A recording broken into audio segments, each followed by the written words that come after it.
continues. We'll discuss this and more of today's top headlines. I'm Ernie Manous. And I'm Frank Billingsley. We'll also talk with the Rice University president about the initiatives being launched there and the priorities of the school moving forward. Plus, neurologist Dr. Justine Chen and Houston area jazz pianist Barry Seelen will discuss a treatment that's helping him regain functioning after experiencing a massive stroke. And as always, we want to hear from you. Give us a call or text at 713-440-8870 or email us at talk@hellohouston.org. You can also watch us live on YouTube. Just go to houstonpublicmedia.org. Hello Houston is made possible in part by founding sponsors John Bradshaw and Kathy Sanders, by Metro, and by gifts from listeners like you. Live from NPR News in Washington, I'm Lakshmi Singh. President Trump says the United States and Iran are talking. Before taking off from Memphis from West Palm Beach, Florida today, Trump told reporters that his administration's engaged in talks with Iran and laying out objectives for how to end the conflict. NPR's Deepa Shivaram reports the president says both countries will meet to end the war, quote, very, very soon. President Trump says an end to the war with Iran would involve an agreement of no more enriched uranium for Iran and a removal of the material they already have. If this happens, it's a great start for Iran to build itself back, and it's everything that we want. And it's also great for Israel, and it's great for the other Middle Eastern countries. How the U.S. would remove the enriched uranium is unclear. The president said, quote, we'll take it ourselves. Trump posted on social media that because talks with Iran were productive over the last few days and are set to continue, the U.S. will postpone strikes on Iranian power plants and energy sites for the next 5 days. Iran's foreign ministry denies having dialogue with Trump. Deepa Shivaram, NPR News, the White House. New York's LaGuardia Airport is closed until at least 2 p.m. Eastern after a runway collision last night. 2 pilots were killed when their Air Canada regional jet out of Montreal collided into a fire truck during landing. Local authorities say about 40 passengers and crew members were taken to area hospitals, some with serious injuries. Live ATC provided a recording of air traffic control radio chatter during the incident. Truck 1 and Company, LaGuardia Tower, requesting to cross 4 at Delta. Truck 1 and Company, cross 4 at Delta. Truck 1 and Company, crossing 4 at Delta. The region's Port Authority Chief, Catherine Garcia, says the fire truck was responding to a separate incident aboard a United Airlines flight when it was struck. A jury in Los Angeles is expected to deliver a verdict soon in a trial over social media addiction. NPR's Bobby Allen reports the case centers on whether Instagram and YouTube were designed to hook young people and keep them spending more time on the social media sites. A jury of 5 men and 7 women have been deliberating for more than a week and have indicated they may be close to a verdict. The case focused on a California woman who said she developed depression, anxiety, and body image issues after compulsively using Instagram and YouTube as a young child. Lawyers for the woman say Meta and Google built defective products that led to her becoming addicted to social media and contributed to her mental health struggles. Tech company attorneys say social media platforms are being scapegoated for complex mental health issues that have many root causes. It's the first time the question of social media addiction has been before a jury, and the case is tied to 1,600 other pending cases. The outcome could shape how those cases eventually settle. Bobby Allen, NPR News. From Washington, this is NPR News. Live from News 88.7 in Houston, I'm Alexandra Hart. Security line wait times at Bush Airport continue to balloon. 1 hour at Terminal A North, 2.5 at Terminal A South, and a whopping 4 hours at Terminal E. TSA PreCheck and Clear are not operating either, according to the Houston Airport System's website. Travelers should plan to arrive early. Top-ranking officials and energy executives are gathering in Houston for the annual Sarah Week conference. News 88.7's Natalie Weber tells us more. The annual conference focuses on the year ahead in energy and will run from Monday through Friday at the George R. Brown Convention Center in the Hilton Americas, Houston. Venezuelan opposition leader Maria Corina Machado, U.S. Secretary of Energy Chris Wright, and top oil and gas executives are scheduled to speak this week. Environmental advocates and local activists have planned a protest of Sarah Week at 11 a.m. today. The conference comes as energy prices continue to skyrocket during the war with Iran and follows the U.S. seizure of Venezuelan oil, leading up to the capture of leader Nicolas Maduro earlier this year. I'm Natalie Weber, News 88.7. Galveston Island received 5 large soccer balls made out of fiberglass as part of its promotional partnership with FIFA World Cup. Each ball is being painted by a local artist to represent significant aspects of the island and its history. Chris Stanley with Visit Galveston says the soccer balls will showcase the island on an international level. The idea is that these will go for the World Cup so that visitors that come in for World Cup will see them, but then they'll go beyond to remind people that we were part of the World Cup, because that's such a huge time when we've got the most eyes of the world watching us and seeing Galveston on display. Hear more from an artist who painted one of those soccer balls at HoustonPublicMedia.org. The University of Houston men's basketball team has advanced in the NCAA tournament. They'll play their Sweet 16 matchup in Houston Thursday. UH beat Texas A&M on Saturday 88-57, setting up a matchup against Illinois Thursday at the Toyota Center. I'm Alexandra Hart, News 88.7. Support for NPR comes from NPR stations. Other contributors include Progressive Insurance. Progressive is looking for individuals in a variety of career fields who want to help build a culture of inclusiveness. More information, including application, at progressive.com/careers.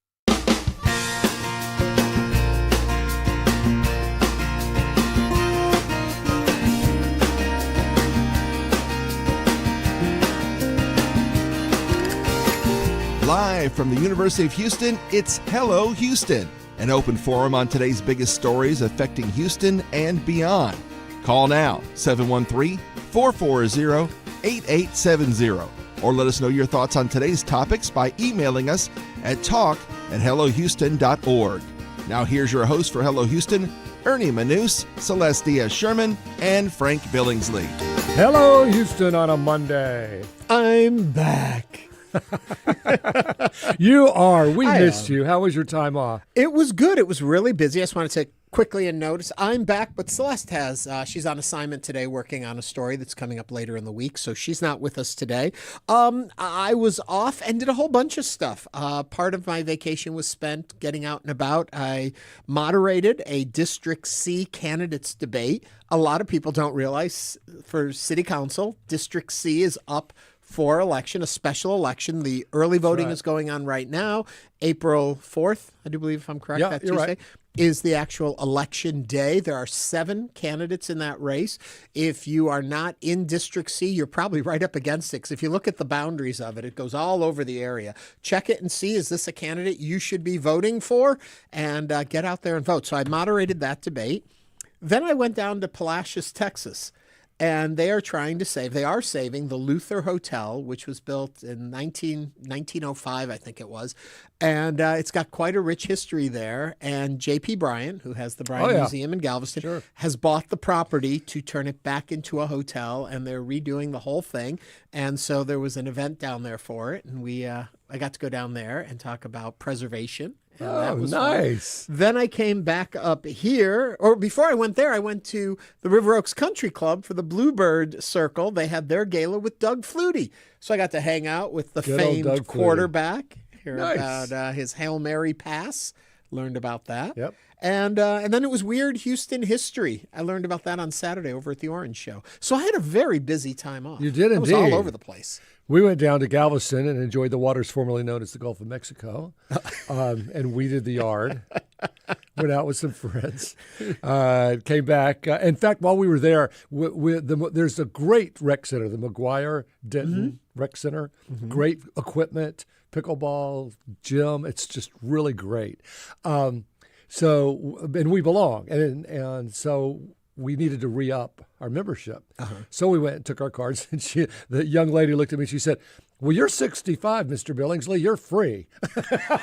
Oh, wow, that's a bargain. I know, so there you go. You know, when I get to that age, I won't even admit it, so I'd rather pay than let them know when I turn 65. They have to have an ID these days. So you're screwed. Sorry about that. I will say for the longest time, I had an ID that had been printed incorrectly and gave me a few extra years, saved me a few extra years. Like Joan Crawford. I used that ID, and then finally they caught the error, and they pulled it and gave me an accurate one, so I'm not as excited about that anymore. That's funny. You know, we're talking about voters in the Supreme Court in our next hour, as a matter of fact. Yeah. On the save and all this ID stuff. There's a lot of election news happening. Right. But remember, right now you can still vote if you live in District C. There is an election going on right now. I bring that up because that's one thing we talked a lot about at the debate is election fatigue out there. So many elections, especially for our area.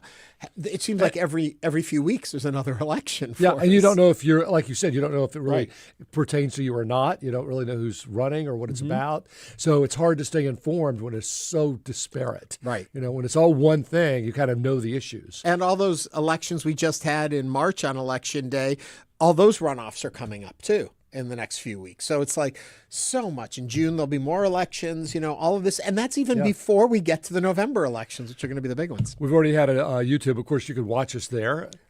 See a beautiful cloudy shot. I thought you were going to say two beautiful hosts. It's a beautiful shot of the city right now.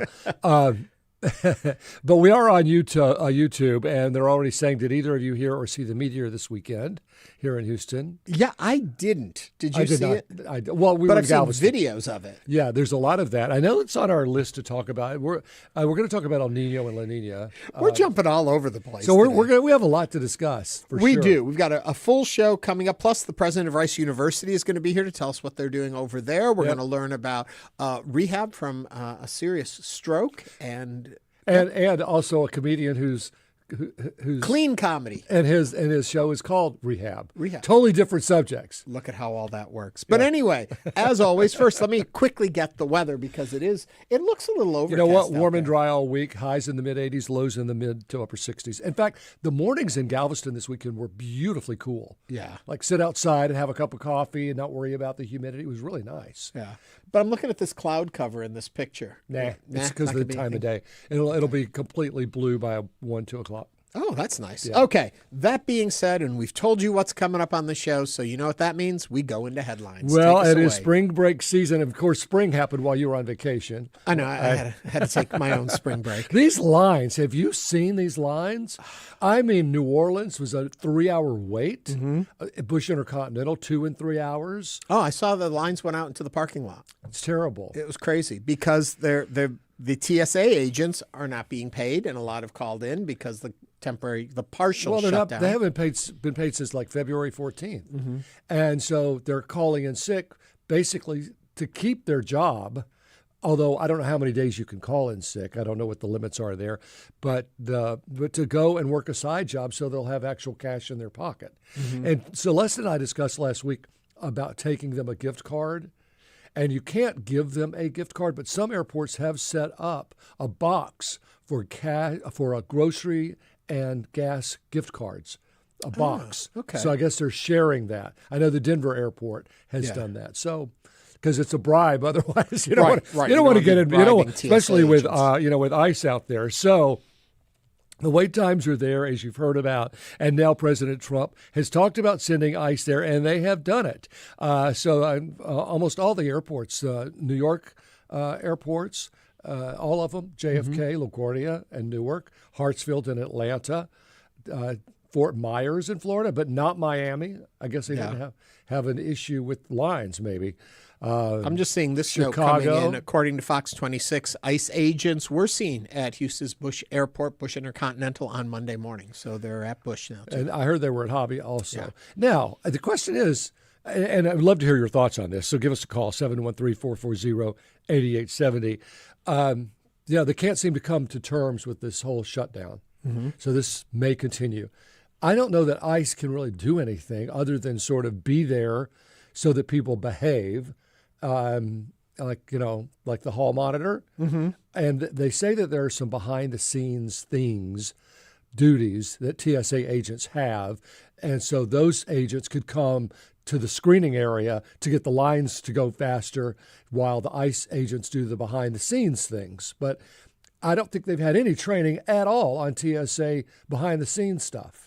or certainly screenings. Now, that Right. doesn't mean they can't learn it, but it takes a couple of weeks of training. And if somebody out there wants to clarify this for us, my understanding was that they were going in to aid the TSA agents, and I interpreted that as they would be helping in the lines to do the searches and stuff. But like you're saying, if they don't have the training for it, what help can they be? The president was on the tarmac about to take off from Florida this morning, and he did a little gaggle with press. And in there, he made reference to the fact that, yeah, and if undocumented people are coming in and he can arrest them. ICE would be right there for it, which Yeah. I think he probably shouldn't have said, at least according to his handlers. Oh, and then would he be said, very upset especially about it. if they're from Somalia.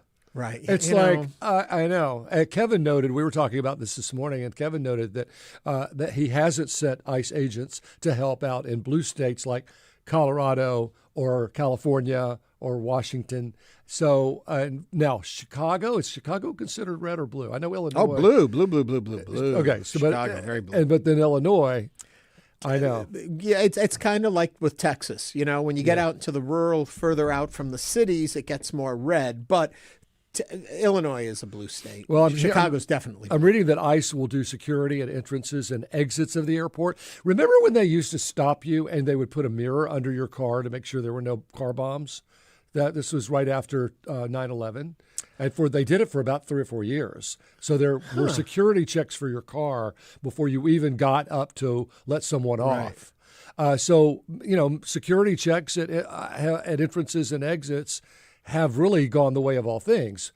But they cannot help with X-ray machines. One other thing that's been a point that's been coming up about it is, we often talk about the ICE agents wearing masks, and the president has said that at the airports they should not be wearing masks, but when they're out doing their work in the field, they can continue to wear their masks.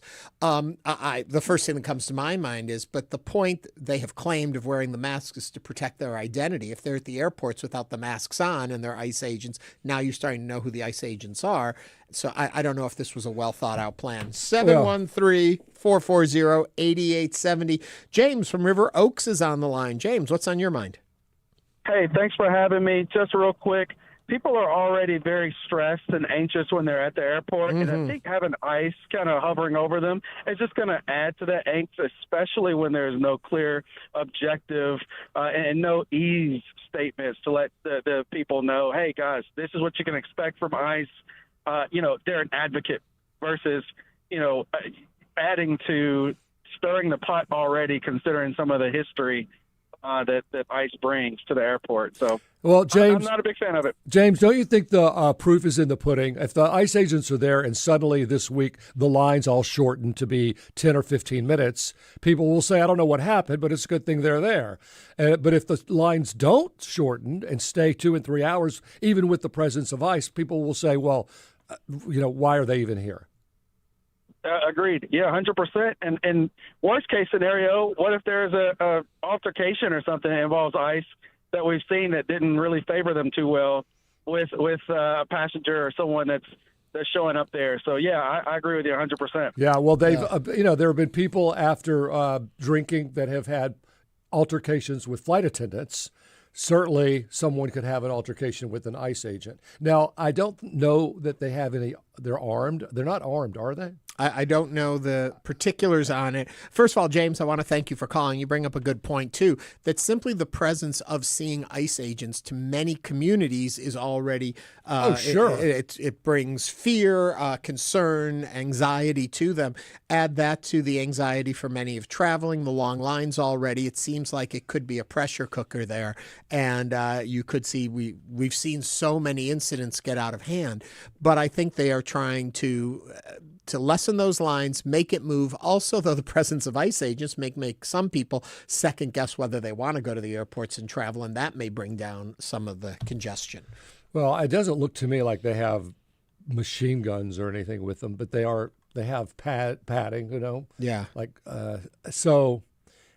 Resin 8 comments, never flying again. The whole experience is whack. Being disabled, I despise the airport and lines, even with notes of special needs on bookings. It's a joke. So I think a lot of people. They have guns. They do have guns. Yeah, which, that just unsettles me. But if you've flown internationally, you see a lot of countries, this is fairly common to have machine gun holding police in the airports. Yeah. And I'm not used to it. And I'm talking almost everywhere but here you see it. And it's like, I'm just doing my own business because I don't know what's going on. So what are your thoughts? 713-440-8870. How do you feel? Are you traveling during this period? Are you cutting it back? Are you saying, no, I'm going to wait for things to calm down? Or if you've still got to travel, what are you seeing? What's your experience? Robert's on the line from Jersey Village. Robert, what's on your mind? Hey, good morning, guys. Two things. So to answer your question, my wife and I, we've decided not to travel at all for the rest of this year. Not just because of what's going on economically, but with all this uncertainty with ICE showing up now at, airports potentially. But I wanted to ask, what are your thoughts on this? Because a lot of people say that, look, TSA is just glorified security theater. So what is it going to take for us to have meaningful, efficient security? Because if you travel around the world, like, for example, Singapore, I was able to walk through within maybe a few minutes and be on my way. And they do checks just fine. They've never had issues, but they're able to do it much more consistently. Here, if I go through a TSA checkpoint in Colorado or Texas, I get told vastly different things, and then you get yelled at by them. And TSA has also been rife with issues where people have been caught stealing jewelry and products and things like that as people are trying to pass through. So if we can't even trust TSA, it's just frustrating. Like, why do we put up with this? I guess is my question. Thank you. Yeah, thank you for that, Robert. I can speak to the inconsistency. Yeah. You'll go through some lines and your belt and your shoes staying on are fine. You go to other airports and they're like, no, take your shoes off. Or take your laptop out. No, Don't take your laptop out. And so there doesn't seem to be a consistent playbook with TSA. Now, remember, before TSA, we had people who monitored and looked, and then we had 9/11, and suddenly it had to be a federal government thing. Maybe it could be a combination, because I don't know that these 400 workers that have walked off the job are ever coming back. Yeah. If you can't count on the paycheck, we may have a real shortage of TSA. I don't know that it's going to be like a promotional, come be a TSA worker. But an airport security person, which also has TSA involved, that might be a solution to this to keep the lines through and keep us safe. That's really ultimately what we're trying to do. Right. Another wrinkle I'll throw into this, I don't know if it absolutely addresses what we're talking about, but it's at least nearby in the conversation. Oftentimes we look at the security of our air system in the U.S. and we look to other countries, and oftentimes they'll compare to Israel, which everyone is scanned and they don't go through it the way we do. They're totally X-rayed body-wise as they walk down a hallway in and out of the country, because it's a much smaller country and there's one entrance point basically when it comes to international flights, or there were. And so you've got to keep in mind too the vast size of this country and the vast network that makes up our TSA. And I do believe there are policies that are supposed to be across the board about whether it's laptops or whether your shoes come on or off. But I think that it has gotten lost in different levels as it goes down through the channels. Oh, have you ever been to Schiphol Airport in Amsterdam? Okay, yeah. So you know that they take a screening machine to the gate before you get on the plane. So you're not screened before you get into the airport's mall area. You go to your gate, and then they bring this machine. And since not all planes are taking off at the exact same time, you may have anywhere from 40 to 140 or maybe more people that get screened right then and there with their luggage one by one. It seems like a really efficient way to do it. So why can't we do that? Why can't we look? Probably Asia has some I've never been to Asia. They probably have some very efficient ways of security screening. And maybe we should do that, because we got hit by 9/11 and we said, let's have a Homeland Security Department, let's have a Homeland Security Director, and let's just have a lot of TSA agents at the airport and do all kinds of things without looking really at what has been successful in other countries. I'll say, as we wrap up this conversation, two things on that. One of it being performative. It is the sense of security that's given to people if they feel everyone is being searched. Whether or not they're the most effective at it isn't really the bigger picture. It's the belief that everyone is being checked. And the other side of it is the randomness of it makes it hard then to plan to do something nefarious, because you really don't know who you're going to encounter when it comes to the TSA agents. So is this person going to make you take your shoes off? Is this one going to make you do the laptop? So if you don't know, I think in some way the chaos helps in security. How's that for a thought? Well, we'll leave it at that. Pack your patience and remember to say thank you. Yes. They're under a lot of stress right now, the agents that are going to work. And you know what? Do what they recommend. Go early and bring patients with you. If you're going to go last minute and be in a rush and be agitated, it's not going to help things run smoothly, and you're just going to get more frustrated. We're telling you, there are long lines. Take your time. Plan ahead. Once you get through security, get something to eat. All right. Guess who's in our waiting area? I have no idea who's The in our waiting president of Rice University, Reginald DesRoches. He is here, and we're going to talk about all the things going on, and there are a lot of them. Mm-hmm. This is News 88.7.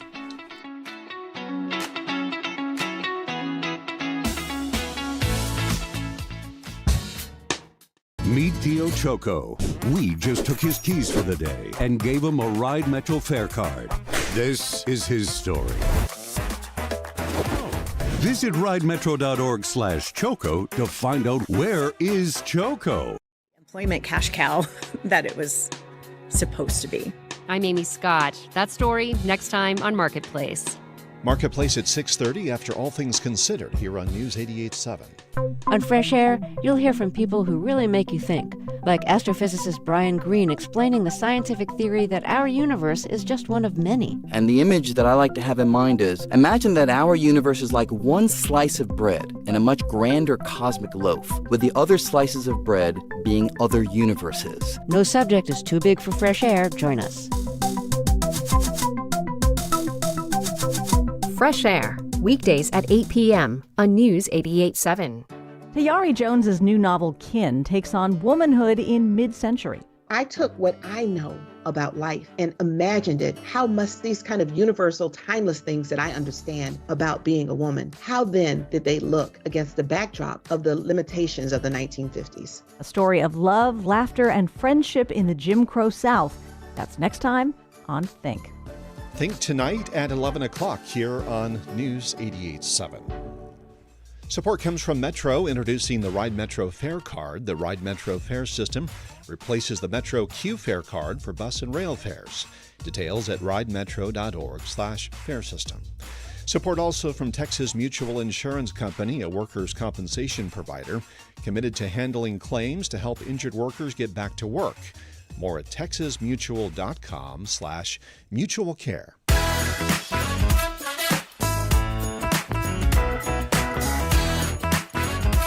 And now back to Hello Houston. To comment on today's topics, call or text 713-440-8870 or email us at talk@hellohouston.org. Now here's Ernie Manous and Frank Billingsley.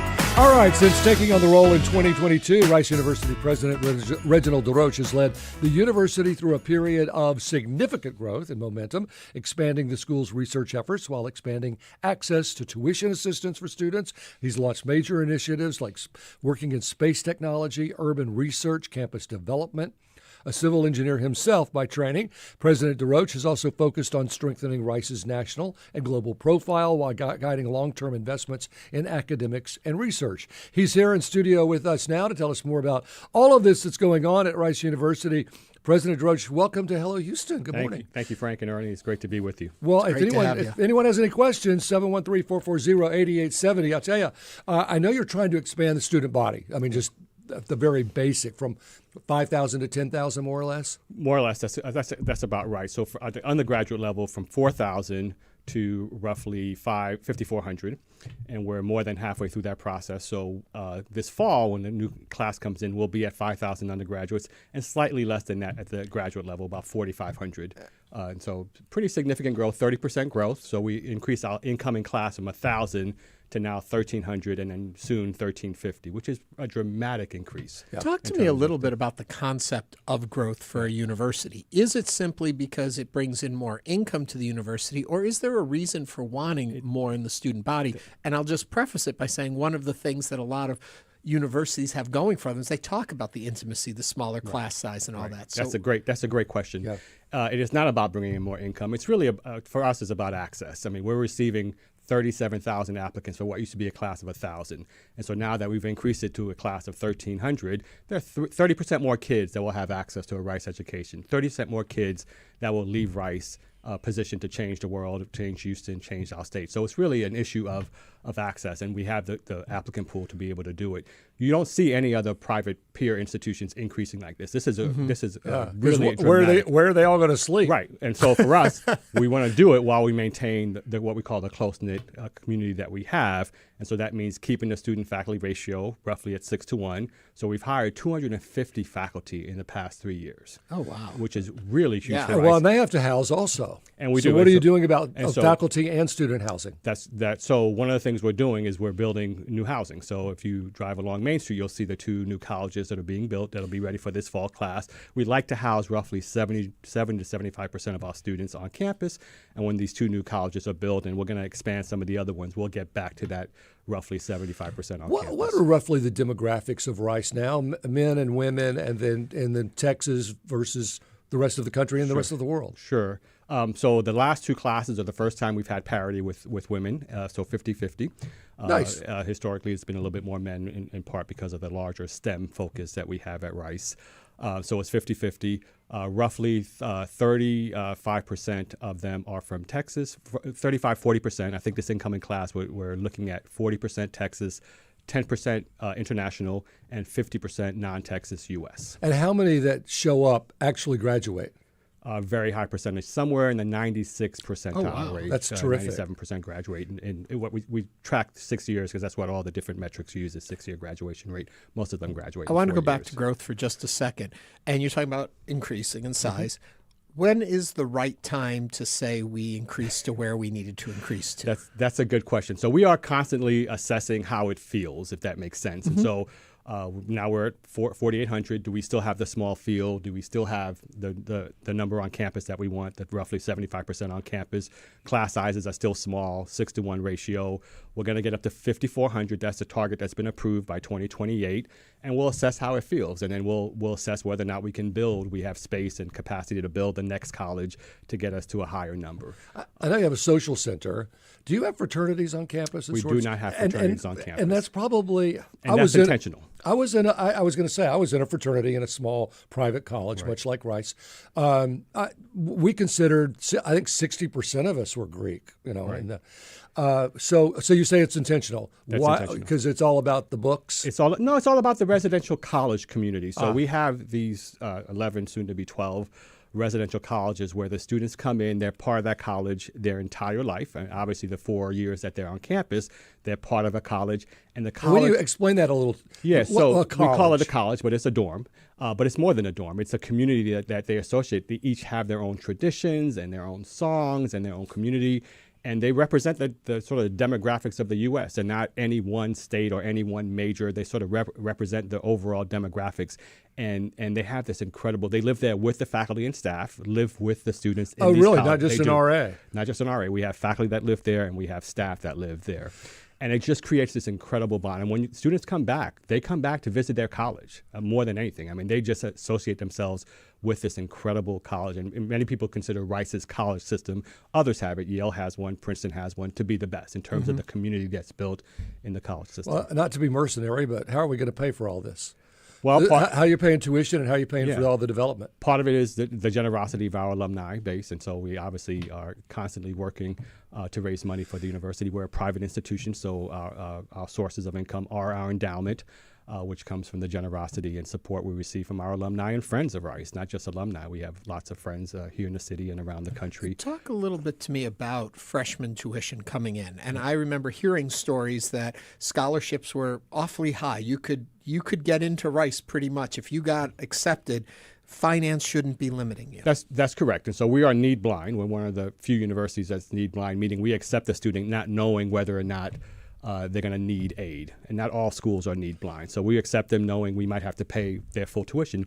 And so the Rice investment, which was announced several years ago, provides full tuition for families making up to $140,000 and some level of tuition for families making up to $300,000. So it's something that we really focus on and making sure that anybody who has the aptitude to be at Rice doesn't have to worry about that. Well, and I doubt this is going to be an easy answer, but 37,000 kids want to get into slots that you have 1,500 slots? I mean, how do you decide who gets to come? It's not easy, and we have an entire team doing that. And frankly, that's one of the reasons that we grew, is because we knew there were more than 1,000 kids that can excel at Rice, and so now we're up to 1,300, soon 1,350.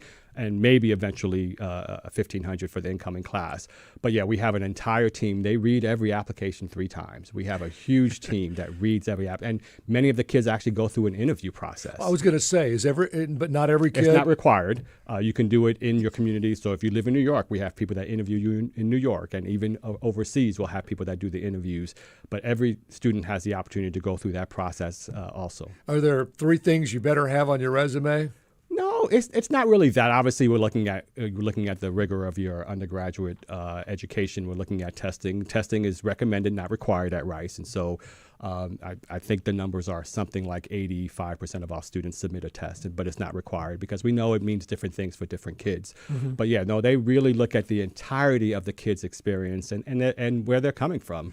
As part of the process. Before we get off that, what is the average ACT or SAT? 1,550. Oh, wow. Out of 1,600 is the average. Yeah. I think that's right. So it's pretty high. It's obviously very high. A lot has been in the press of late. A lot has been talked about when it comes to DEI and for balancing all of this out. When you look at your student body, what are you looking for it to reflect, or don't you look in those terms? Well, we obviously don't, because of the SCOTUS ruling. We don't look at the race of the students when they apply. We really reach out to a variety of communities to make sure that we try to get a diverse pool. Being in Houston and in Texas helps us with that diversity, right? Mm-hmm. I mean, we because of 40% of our students are from Texas, we get a diverse applicant pool coming in, and so we end up having a fairly diverse student body, and it's an important diversity broadly defined, not just racial diversity, right, but in terms of income. We love to have kids, rural kids, and so forth. Increasingly, we're doing more with community college transfers, something historically Rice has not done well. And so we're really working with the local community colleges to try to get talented kids from there to come to Rice and really increasing those numbers. And so we really look at diversity broadly defined, and we have a very diverse student body. I have a call I want to get to. Has Rice ever considered, or any school ever considered, a blind, just the students a number until with the name not there? Because names can sort of tell where someone might be from.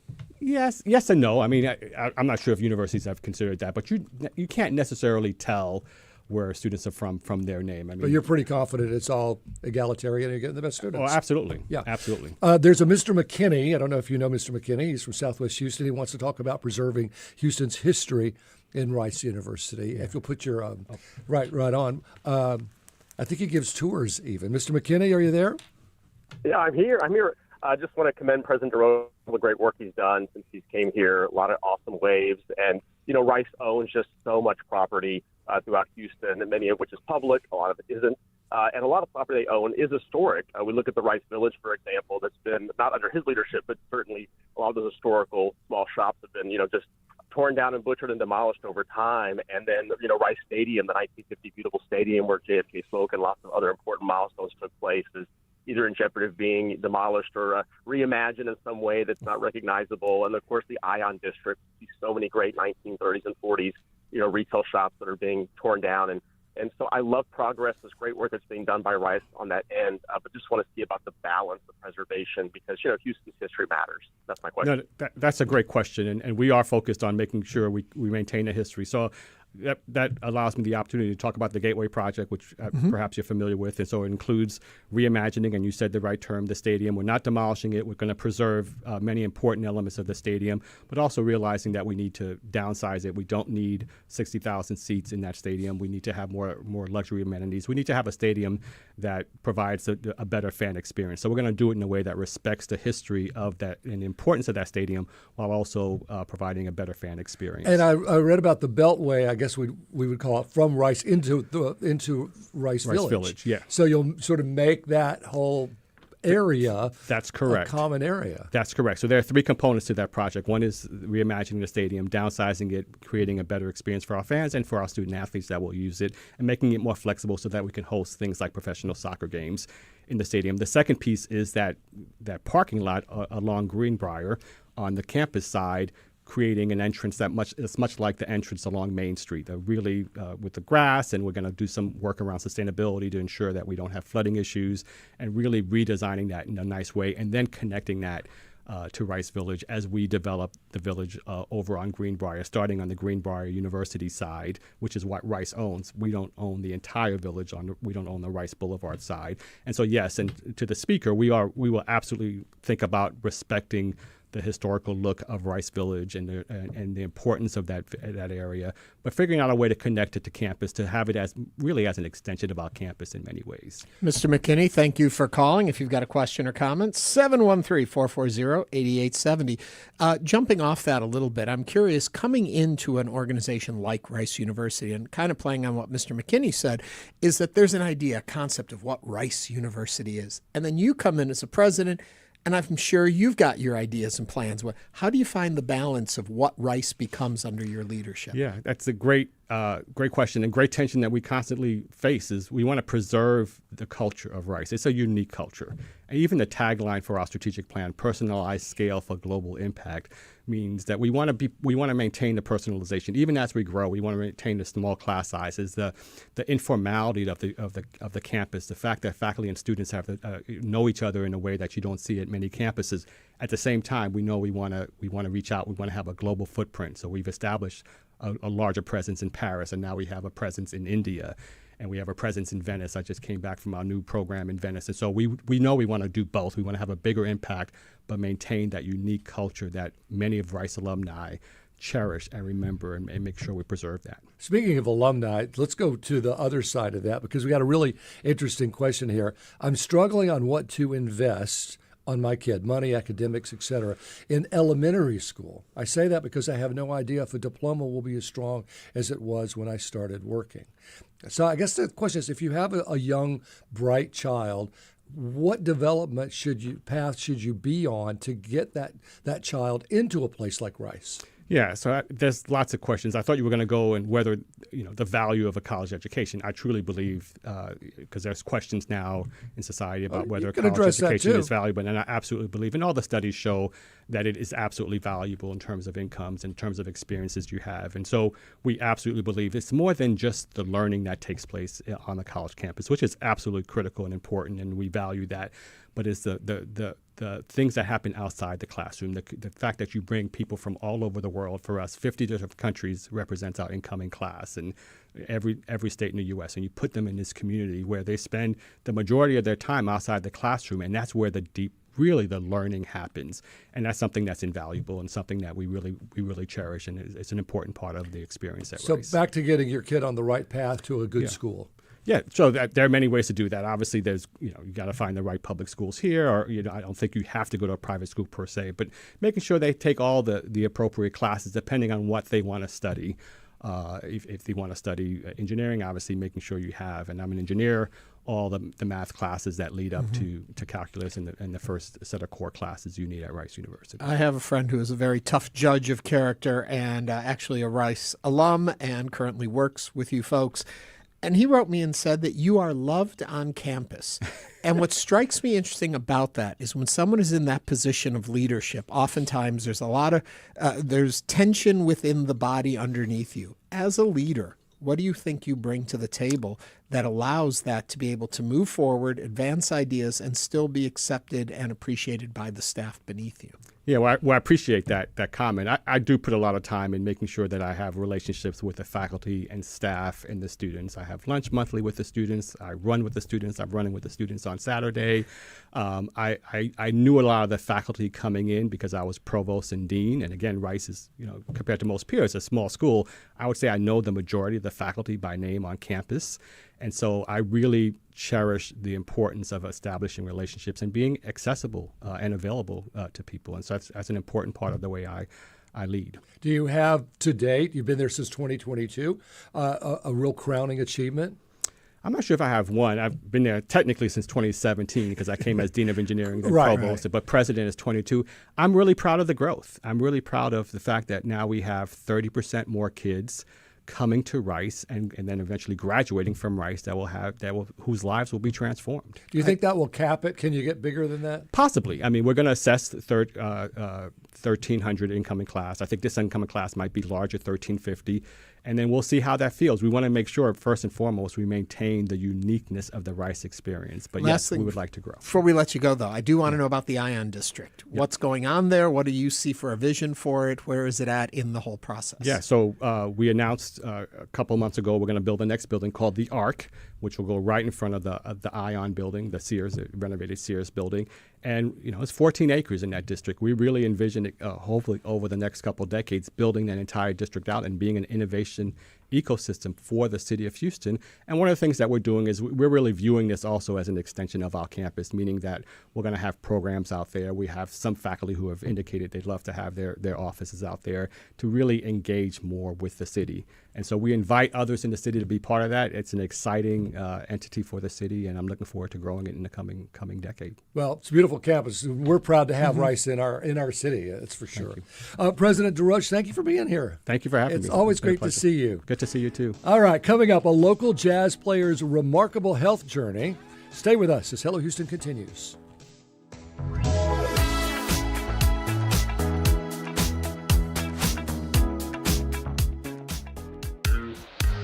Meet Damola, songwriter, world-class violinist, and award-winning multi-genre artist. We just took his keys for the day and gave him a Ride Metro fare card. Visit ridemetro.org/Damola to learn more about his ride. For trusted news and programs could have double the impact for our community. Find out if your company participates at houstonpublicmedia.org/match.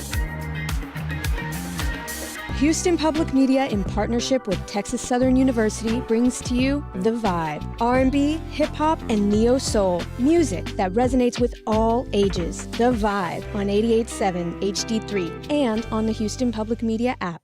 By some counts, the U.S. housing stock is short at least 3 million homes. Houses, apartments, townhouses that we haven't built over the past few decades. Prices have soared, especially since the pandemic. Now there's a new push in Congress that could make building new homes easier. But will it be enough? The federal government's role in fixing the housing crisis. Next time on 1A. 1A today at 2 p.m. on News 88.7. Support comes from JAMS, introducing mediator and arbitrator Paul D. Clote, providing alternative dispute resolution services in complex business and commercial disputes in Houston, Austin, and Central Texas. Paul D. Clote. More at jamsadr.com.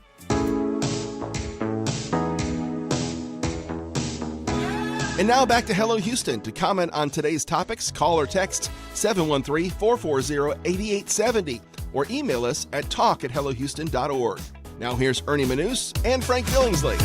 Houstonian Barry Seelen is a well-known jazz pianist who last year experienced a massive stroke that left him with left-sided paralysis, speech and memory issues, and little to no swallowing function, requiring the use of a feeding tube. Well, as a self-proclaimed foodie, Seelen was determined to eat and drink again and elected to try a new treatment that uses pharyngeal electrical stimulation to help retrain the brain and restore effective swallowing. And after several treatments, Seelen went from feeding tube to eating soft foods to chunky foods and even chips and salsa, while also continuing his piano playing. He joins us now, along with UT Health Houston Memorial Herman neurologist Dr. Justine Chen, to tell us more about this treatment. Barry, Dr. Chen, welcome to Hello Houston. Thank you for having us. I'm telling you, and on a personal note, my father had the same stroke and had the feeding tube and did recover swallowing, but it's a process. And it's scary, and it's tough, and it takes a lot of bravery, not only of the patient but the family. That's for sure. So tell us about this new process. So this new device we have, and the one we have at Memorial Hermann, is known as Phagenics. That's the brand name, and it's basically what we call a nasogastric tube that they put down the nose, along the back of the mouth, down the throat. And what happens is we stimulate the back of the throat with a little bit of electricity, almost like a TENS unit, if you've ever experienced those. And it's the idea that we're stimulating the back of the throat and trying to help the brain remember how to swallow. because the function of swallowing itself is actually quite complex. You use your lips, your mouth, your tongue, everything needs to coordinate. And when people have strokes, that coordination becomes disrupted. And so the idea is we stimulate, we help that feedback to the brain and help people remember how to swallow. Can this be done at any point after the stroke, or does it need to be done almost immediately after the stroke? So we're studying it currently immediately after the stroke happens. Okay. So during that recovery period. Yeah, Barry, take me back to the moment right after having the stroke, when you first became aware of what had been limited for you. What was your understanding at that point? My understanding was, wow, this is not great. I was NPO, nothing by mouth, for a time, and had this special feeding tube that went up my nose, and I got nutrition from that, but I wasn't to actually eat anything.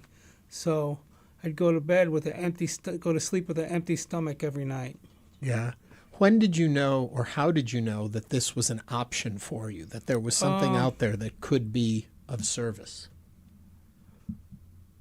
I can't remember who it was that asked me if I'm interested in trying it. I think it was Dr. Chen. Was it you, Dr. Chen? It may have been. And you said, heck yeah, if I can eat again. I said, let's try it, yes. Let's see. So talk a little about the process then. Yeah, when did you start to feel it? They put a wire up your nose and down to your throat. And when you're doing it, it's like a little box. And it feels like the back of your inside of your throat is getting zapped, electrocuted. Mm-hmm. It's not the most comfortable thing in the world. Well, but when did you realize it was working? When did you realize it was working and you went, oh, wow, this is working? When I took a swallow study, what they call a swallow study, or a modified barium.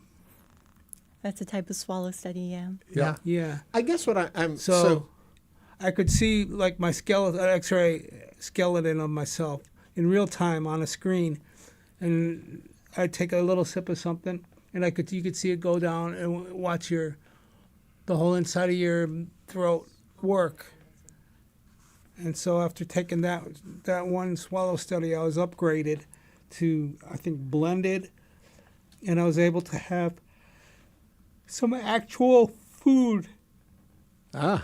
So what other, outside of not being able to swallow right after the stroke, what other impairments faced you, and how do you then, I guess the successes in swallowing help you in the rehab in other areas and seeing the possibilities?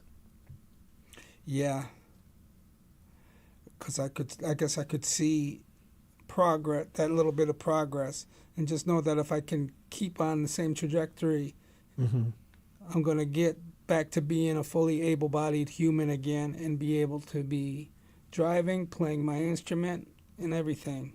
Yeah. And you are playing again? A bit. A bit, just by myself in my room. Yeah. Doctor, what made Barry I have to hold my left hand up like this and just do very slowly what's called a hand-in exercise. It's just a very simple da-da, da-da, da-da, da-da, up and down the keyboard. And if I can do it just every day, I get a little better, little by little. Yeah. Doctor, what made Barry a good candidate for this? So we do have certain criteria we look for when we place these Phagenics tubes, but it does help when someone is awake. They're motivated. They want to get better. But we're also looking into trying to use it in people who may not be more awake, may not be able to participate, but could still benefit from it. But I think knowing Barry, I knew him from the day he came in to kind of later on in his course as well. He was always very motivated to eat and swallow. Yeah. I think the first few days, all he asked for was water, but we couldn't give it to him. I know that, I think it was accredited in Houston, there is, if you act within 24 hours, there is a medicine or a shot that can reverse a stroke? So that's actually within current guidelines, or within 4.5 hours is a strong clot buster medication that we can give to try to reverse strokes. The guidelines are kind of evolving every year, and so maybe it will extend the time period. So let's talk about the success rate of what Barry's gone through. Clearly, his quality of life has gone way up. How do you see it, and how many patients are fortunate enough to have this?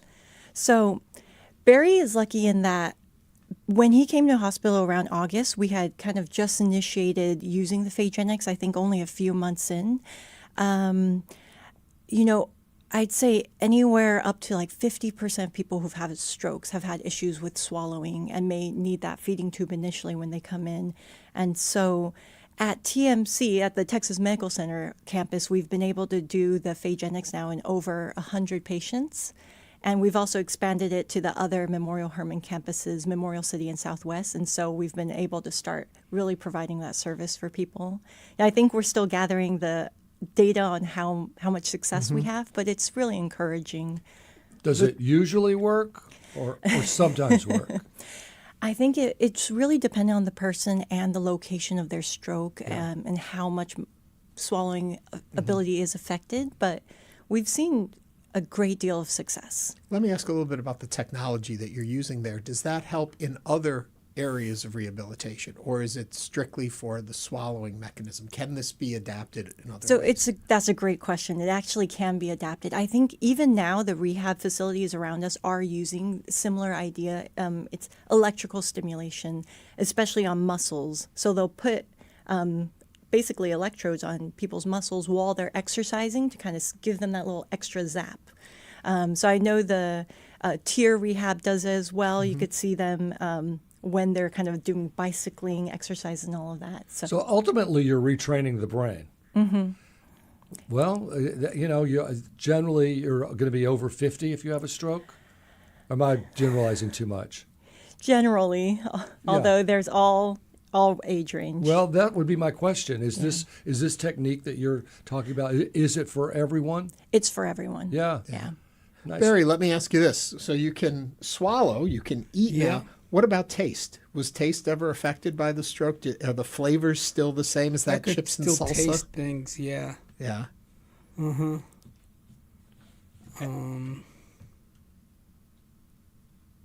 Is there anything in particular that you want to eat that you haven't yet been able to, or are you pretty much back up to?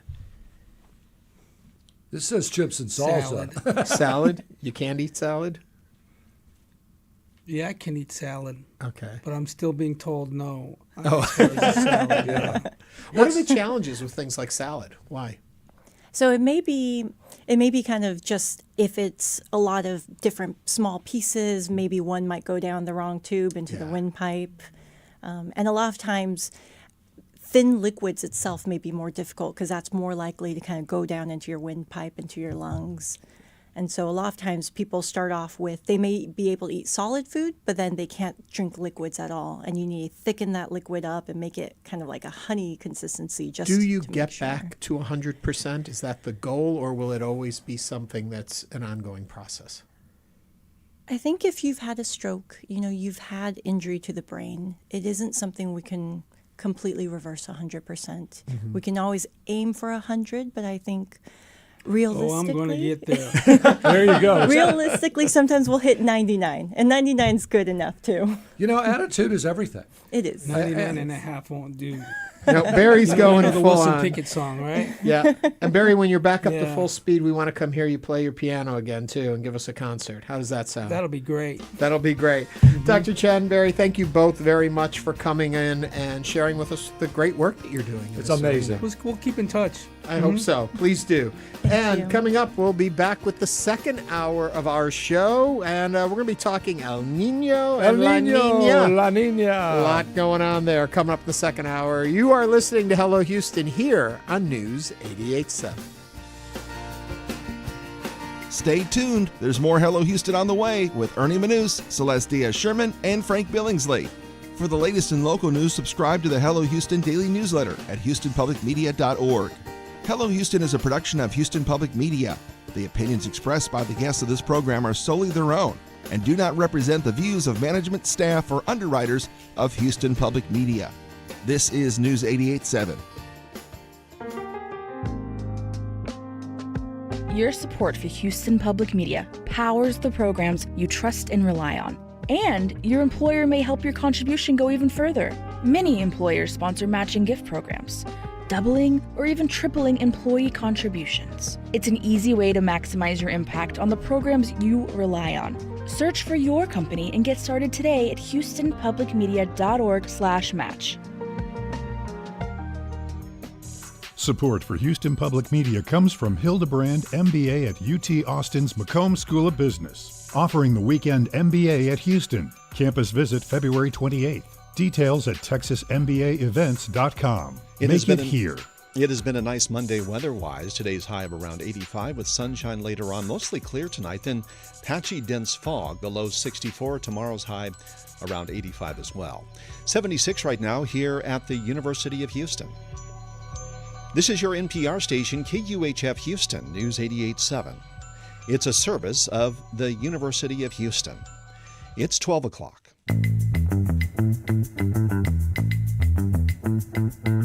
Just ahead on this hour of Hello Houston, the U.S. Supreme Court is hearing arguments for a GOP bid to disqualify mail-in ballots received after Election Day. We'll discuss this and more on today's top headlines. I'm Frank Billingsley. And I'm Ernie Manous. We'll also talk with Houston Chronicle meteorologist Justin Ballard about the departure of La Niña and the possible return of El Niño. Plus, TSU professor turned comedian Marcus D. Wiley will let us know all about his new full-length comedy special, Rehab. And we want to hear from you, so give us a call or text us 713-440-8870 or email us at talk@hellohouston.org. You can also watch us live on YouTube by going to houstonpublicmedia.org. Hello Houston is made possible in part by founding sponsors John Bradshaw and Kathy Sanders, by Metro, and by gifts from listeners like you. Live from NPR News, I'm Lakshmi Singh. President Trump says the U.S. and Iran are talking and could meet soon about ending the war. Before leaving West Palm Beach for Memphis today, Trump pushed back against arguments that he should not have gone to war because Iran did not pose an imminent threat. I think that Iran, if we didn't bomb them with the B-2 bombers, now that set them back, but if we didn't hit them with the B-2 bombers, they would have had a nuclear weapon within 2 weeks to a month. Trump addressing reporters earlier today. NPR has not independently verified reporting that U.S.-Iran talks may be taking place indirectly. But as NPR's Daniel Estrin tells us, Axios cites an unnamed U.S. source in reporting Egypt, Turkey, and Pakistan have been passing messages between the U.S. and Iran's foreign minister over the last 2 days. It is the first indication we have that the U.S. and Iran might be holding indirect talks about ending the war. And the question is, are these talks serious? Or is there something else here at play? Iran's foreign ministry is saying that the president's statements are part of efforts to reduce energy prices. And indeed, we saw oil prices drop after Trump made this announcement. NPR's Daniel Lester. Now, like oil and gasoline, the cost of fertilizer has spiked since the start of the war with Iran. From member station KCUR, Frank Morris has more. Farmers plant major crops like corn and soybeans in the spring. But first, they put down lots of nitrogen fertilizer, chiefly urea. Urea is made with natural gas, and almost half the world's exports of it typically ship through the Strait of Hormuz. Urea prices have shot up by almost a third since the strait closed. Josh Linville, vice president of fertilizer at StoneX, says it's his nightmare scenario. It would be this exact event during this exact time of year. It doesn't get much worse than what we're dealing with today. The Fertilizer Institute predicts American farmers will be short perhaps 2 million tons of urea this spring and grow less food because of it. For NPR News, I'm Frank Morris. Trump's ordered hundreds of federal immigration agents to U.S. airports to help TSA agents who are not getting paid because the Department of Homeland Security is largely shut down. Here's NPR's Luke Garrett. White House border czar Tom Homan is in charge of the operation. He tells CNN ICE agents will likely guard airport entries and exits, and he thinks ICE will leave the security line to Transportation Security Administration workers.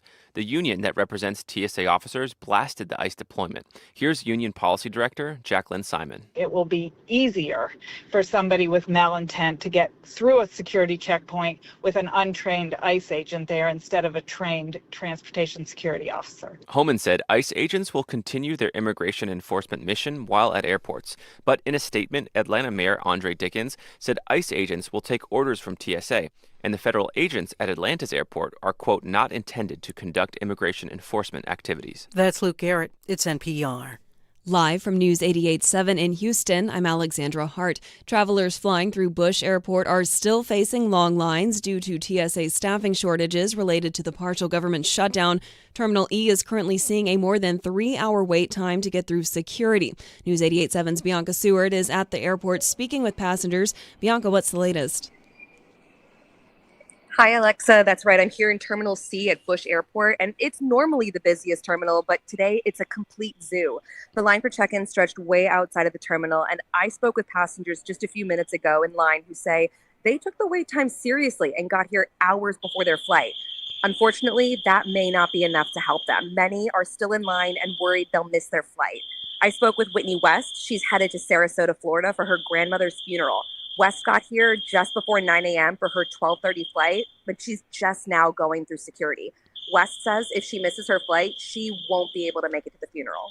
I don't know how else to get there.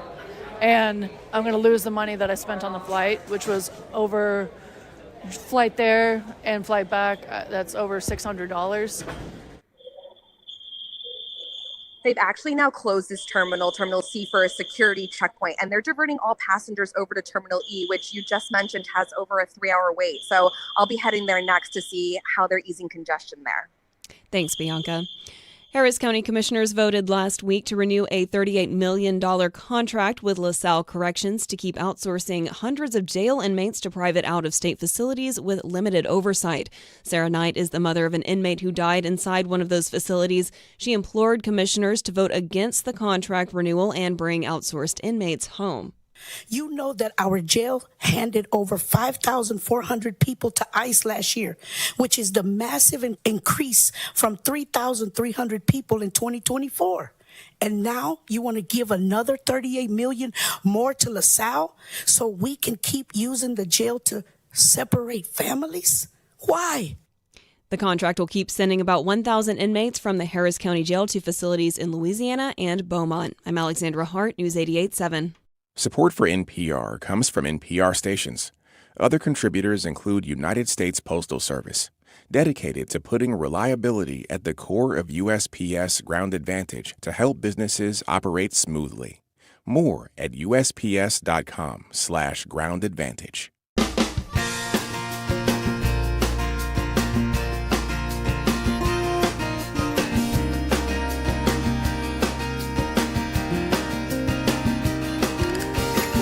Live from Houston Public Media and News 88.7, it's Hello Houston, an open forum on today's biggest stories affecting Houston and beyond. Call now, 713-440-8870, or let us know your thoughts on today's topics by emailing us at talk@hellohouston.org.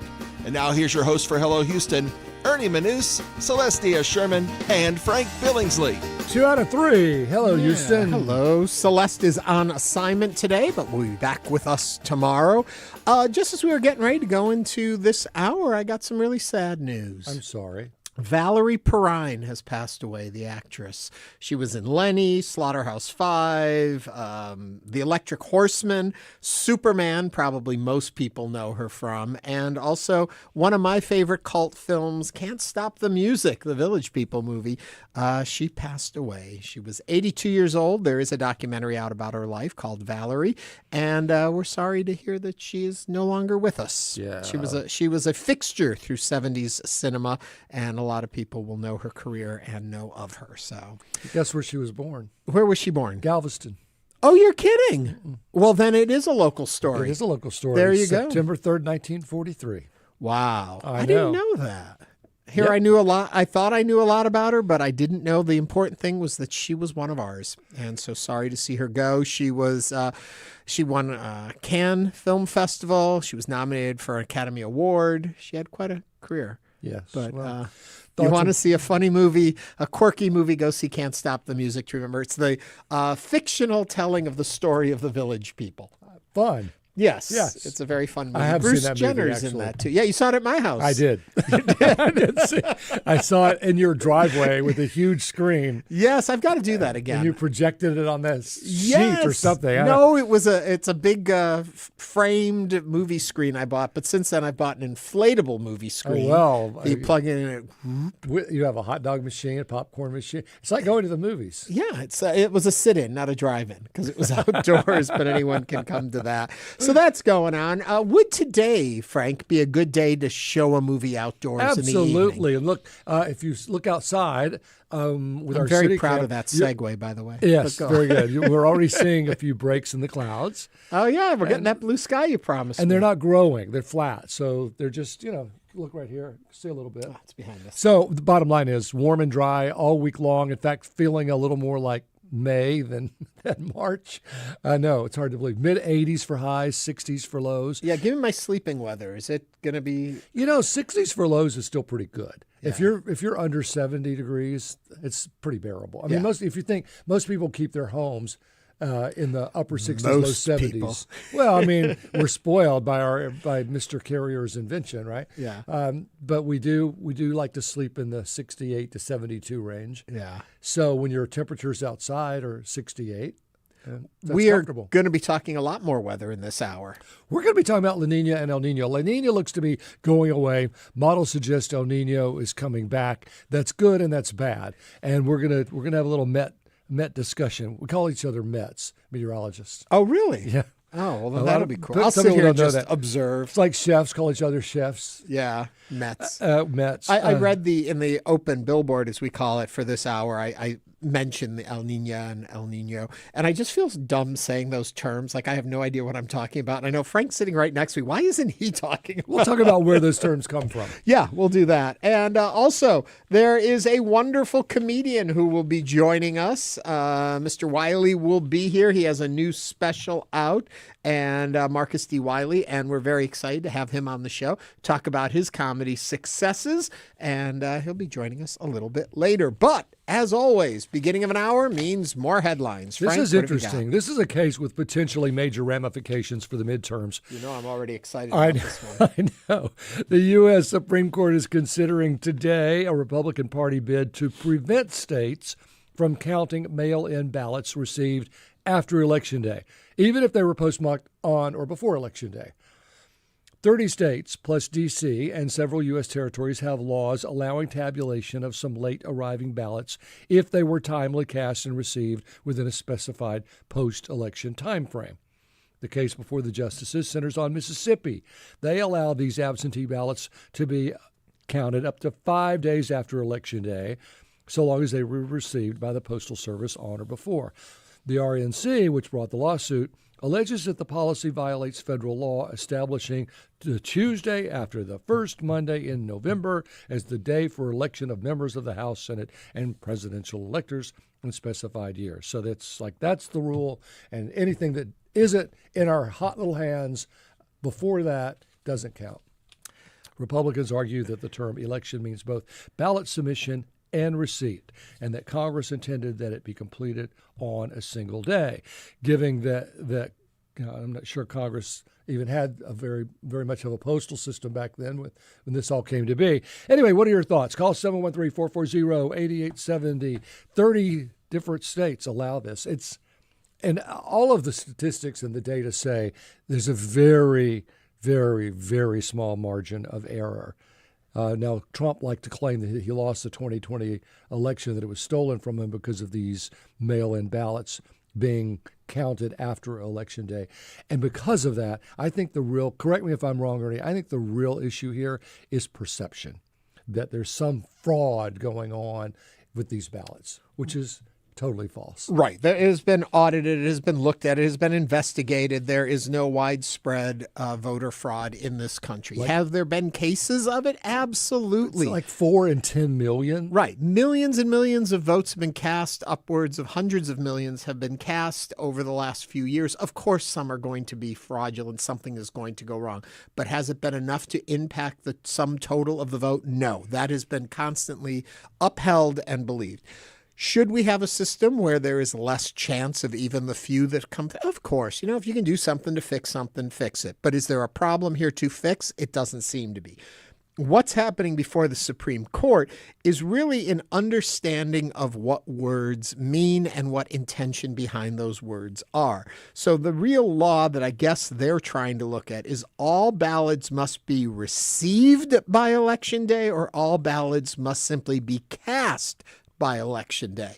And it doesn't specify, and this is where it gets weird, because I know what I believe, but if I'm taking off my belief and going just as a wordsmith and looking at what it actually says, it talks about the election, not the voting. So if you want to go back to the code that this is based on, it says, as you mentioned, the Tuesday next after the first Monday in November in every even-numbered year is established as the day for the election in each of the state and territories of the United States, of representatives and delegates to the Congress commencing on the third day of January the next thereafter. That's when the election has to take place. But are we interpreting election and vote as the same word? If that is truly, if it is interpreted as this is the day when the vote must happen, then that would preclude also not just looking at mail-in ballots. It would then kick over to early voting. Would early voting be legal? So this is opening a big can of worms here. For no reason. Right. But if you are an absolutist and you want to say, well, that's what the law says, well, the Supreme Court's there to interpret what the law means, and we're going to get an interpretation. Unfortunately, all too often these days, politics plays into interpretation, which it shouldn't. And so I'm very torn. I would think we would be in a country and at a time and a point at this place in our history where we are encouraging people to vote and gathering the votes as well as we can, as opposed to finding ways to limit incoming votes. From a purely logical point of view, if you have cast a ballot and it is postmarked by Election Day, the day that these votes have to be in, it doesn't matter when it's received, if it has been brought into the system, if the process has begun. Because if you go back in history, you voted, they tallied votes, then votes were brought by horse across the country to get to Washington. That's why there's the delay in certification of the vote. Correct. So I don't understand what's going on here in the broadest sense. I mean, I guess I can assume. Yeah. But really, it goes down to words or usage. And so if you see the Supreme Court uphold the idea that if it's not received on Election Day, then you can watch and see early voting being attacked next. And then you wonder where the fraud is that, I had these, but I did not get them delivered. Right. On Election Day. So then therefore disqualified. They don't count. Now, right. If you're worried about military, because they've often voted, that there is separate legislation. So why should there be then? Well, if in fact you're saying it's absolute, that you vote on Election Day, period, and it's only the votes cast that day that count. Well, some of the people watching this say that, hey, there is probably the chance they'll say military is exempt from whatever we rule here. We have some YouTubes. We got Dark One saying as long as it's postmarked by Election Day, I think allowing a week for delivery is reasonable. I agree. Yeah, Houston East USPS needs help. I wouldn't trust them to deliver a birthday card to my Nana. Well, and then they talked about in the last election, or in 2020, that the change in funding for the post office was going to delay votes from getting in time. And it just seems like we should be at a point in time where we are encouraging people to vote. And if it's done legally, what does it matter? As long as it's done by the date. Please, 713-440-8870. Help me understand this other side of the argument. There is no fraud and people are voting. Why are we trying to put more structure around, more barriers around election instead of finding easier ways? Why do we still have mail-in ballots? If you said vote over the internet, everyone would say, oh my gosh. People have proposed that, and that has gotten shut down quite a bit. Well, look at Bitcoin. It's all over the internet. You use the internet. Yeah, in banking, we use the internet. You can buy and trade stocks using the internet. You can do you can file your taxes using the internet. Yep. So there's a lot of ways to use a code that is specific to you and only you, that we don't look back and say, oh, this was fraud. We say, okay, we believe this. So why can't you vote using the internet with a specific code that's for you only? And I understand that people say, oh, they'll find a way to. There's also the Save America Act that they're pushing, which is tied into the government shutdown, and that they want more stern proof of voting when you go to vote, or citizenship. Yeah. And the problem there is you have to prove citizenship to register to vote. Once you are a registered voter, you've already gone through the process. A lot of people, though, don't have a passport. It costs money to get a passport. Could you put your hand on your birth certificate in 24 hours? I could. You could. Well, you're a little more organized than I am. I know it's somewhere in my apartment, but if you've been to my house, you would be like, huh? So, but a lot of people don't have access to it. A lot of people have lost theirs over the years. When my mother got her real estate license, she had to write to the hospital and get a copy. Right. Because she didn't know where it was. So I just think the barriers are being put. 713-440-8870. I keep rambling on, and we've got a call. Let's take Brian from Montrose. Brian, what are you thinking today? Well, here's the deal. I love you guys' show, even when Celeste is there as well. Got to give her credit as well. We have to give her a shout out. No, but the thing about it is that I'm in a heck of a lot of trouble because I'm one of these individuals. I hate paying taxes like everyone else out there, but I stand in line on the 15th of April every year to get that stamp on that envelope, so I will not be penalized. We're coming in one day late, and so that's why I cannot see why if it's postmarked through the government, that it's not viable to count that vote. I mean, I wonder, you saying that makes me think too. I wonder if the Supreme Court says, yeah, it's got to be done on that day, it's got to be in that day, then would everybody be late if their if their taxes aren't in on the day it needs to be in?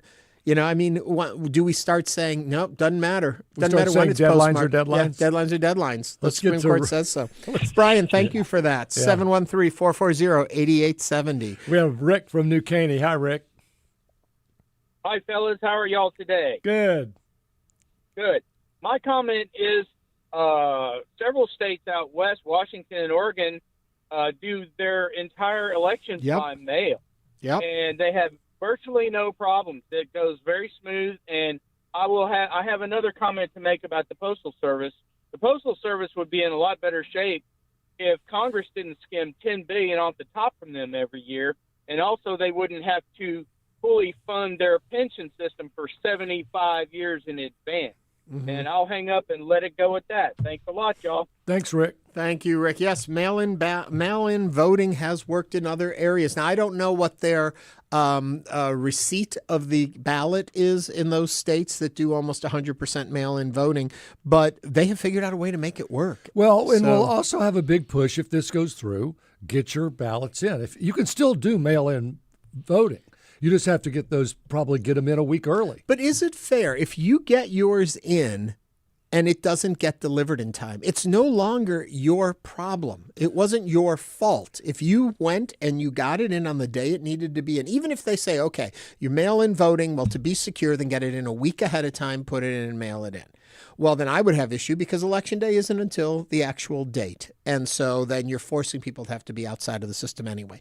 But if that is it, and then it still doesn't come in time, why should your vote not count? I think it's to try to discourage voting. Of course it is. And mostly it's Democrats that vote using mail-in voting. Well, actually, it used to not be true.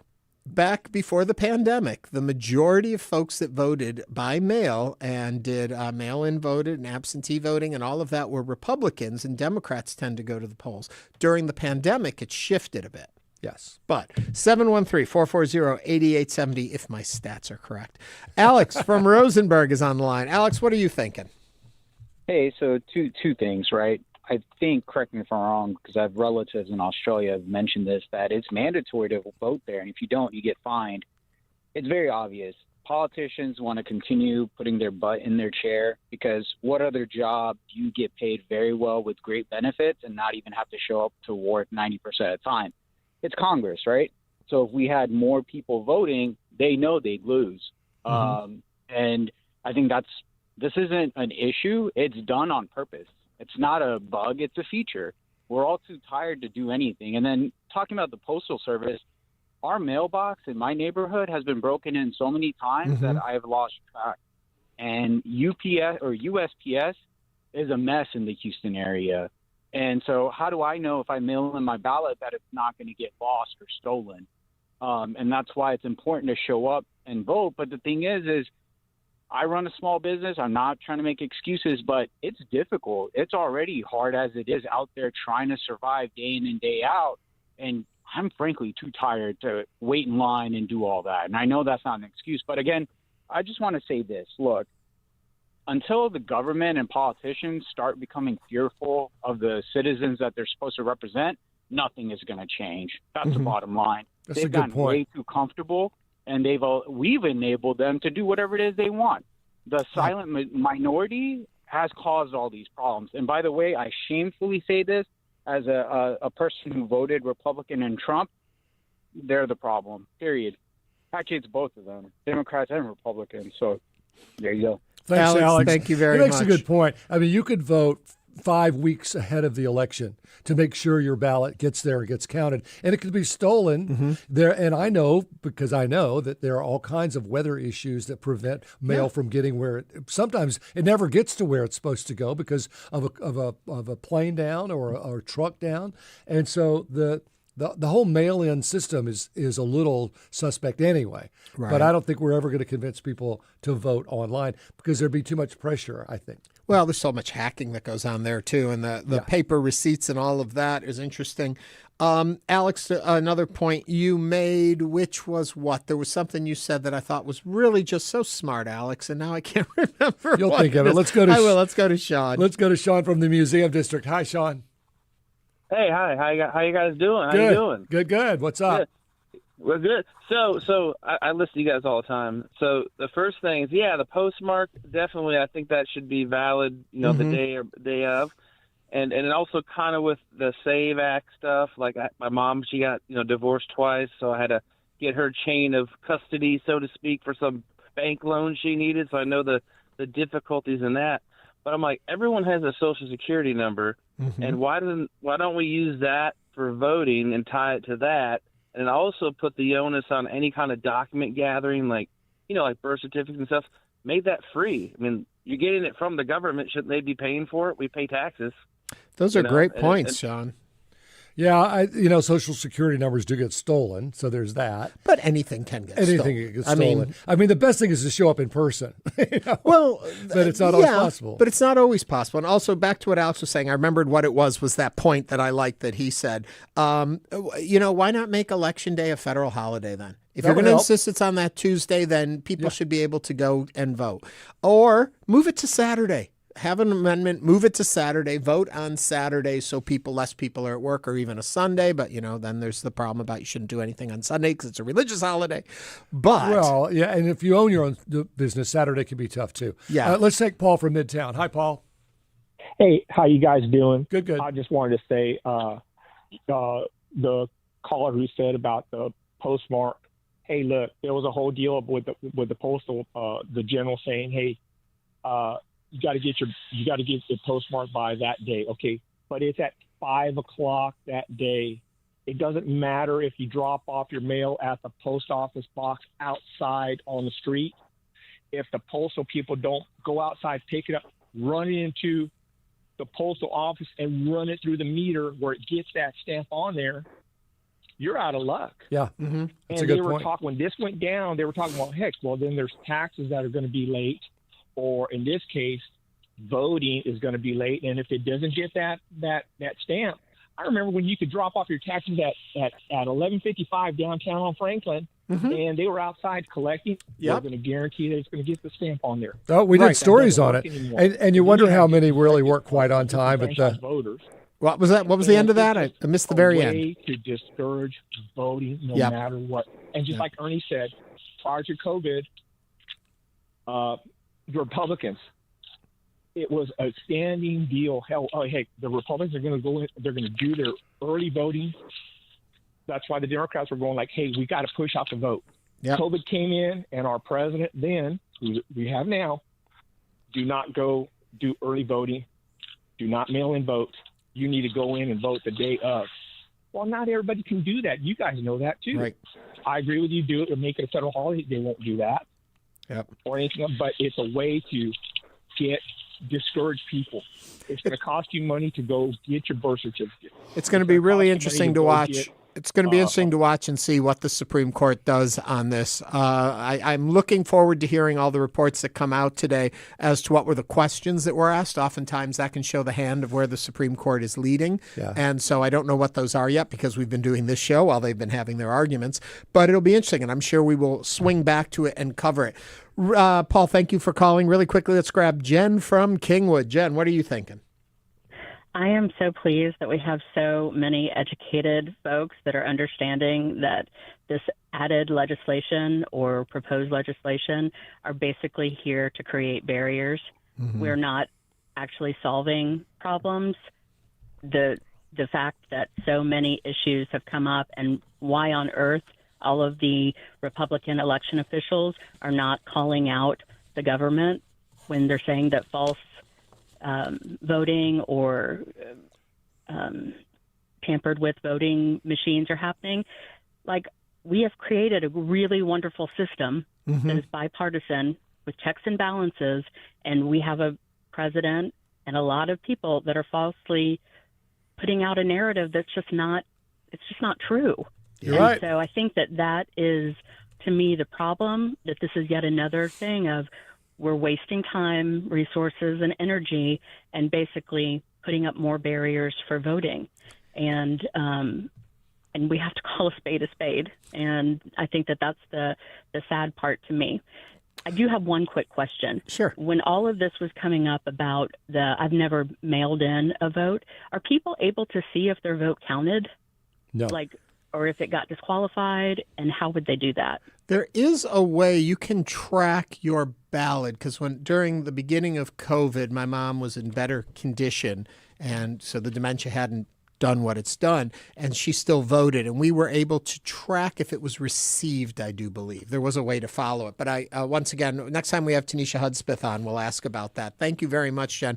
A great place to wrap this, and I just want to say, if there was actual proof of widespread fraud in our voting system, I would be front in line about reforming the system so that there wasn't fraud. But as Jen said, we have a system that's working, and working amazingly well if you think about the sheer number of votes that are cast, especially on national election days when it's like for a presidential election or a major Senate or congressional districts, and you see the sheer number of votes that go through. We are doing a damn good job. There you go. We'll see. All right, coming up on Hello Houston, we're going to talk La Niña and El Niño with Houston Chronicle meteorologist Justin Ballard. Stay with us.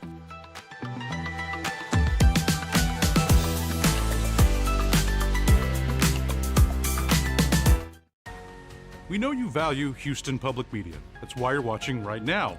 So take the next step and become a new member of the station you rely on. Every gift makes a difference. And what matters most right now is supporting the station that brings you the news and information you rely on.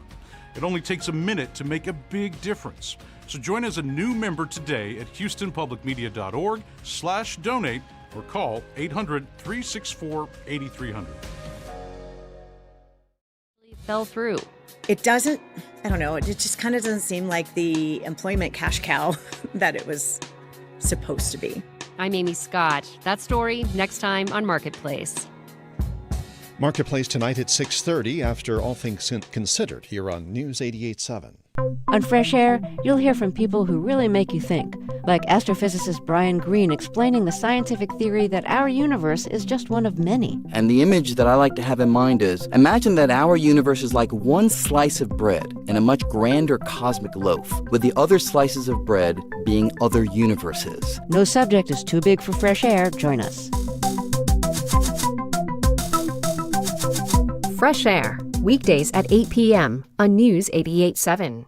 Tayari Jones's new novel, Kin, takes on womanhood in mid-century. I took what I know about life and imagined it, how must these kind of universal, timeless things that I understand about being a woman, how then did they look against the backdrop of the limitations of the 1950s? A story of love, laughter, and friendship in the Jim Crow South. That's next time on Think. Think tonight at 11 o'clock here on News 88.7. Support for Houston Public Media comes from Metro, introducing the Ride Metro Fare Card. The Ride Metro fare system replaces the Metro Q fare card for bus and rail fares. Details at ridemetro.org/fare system.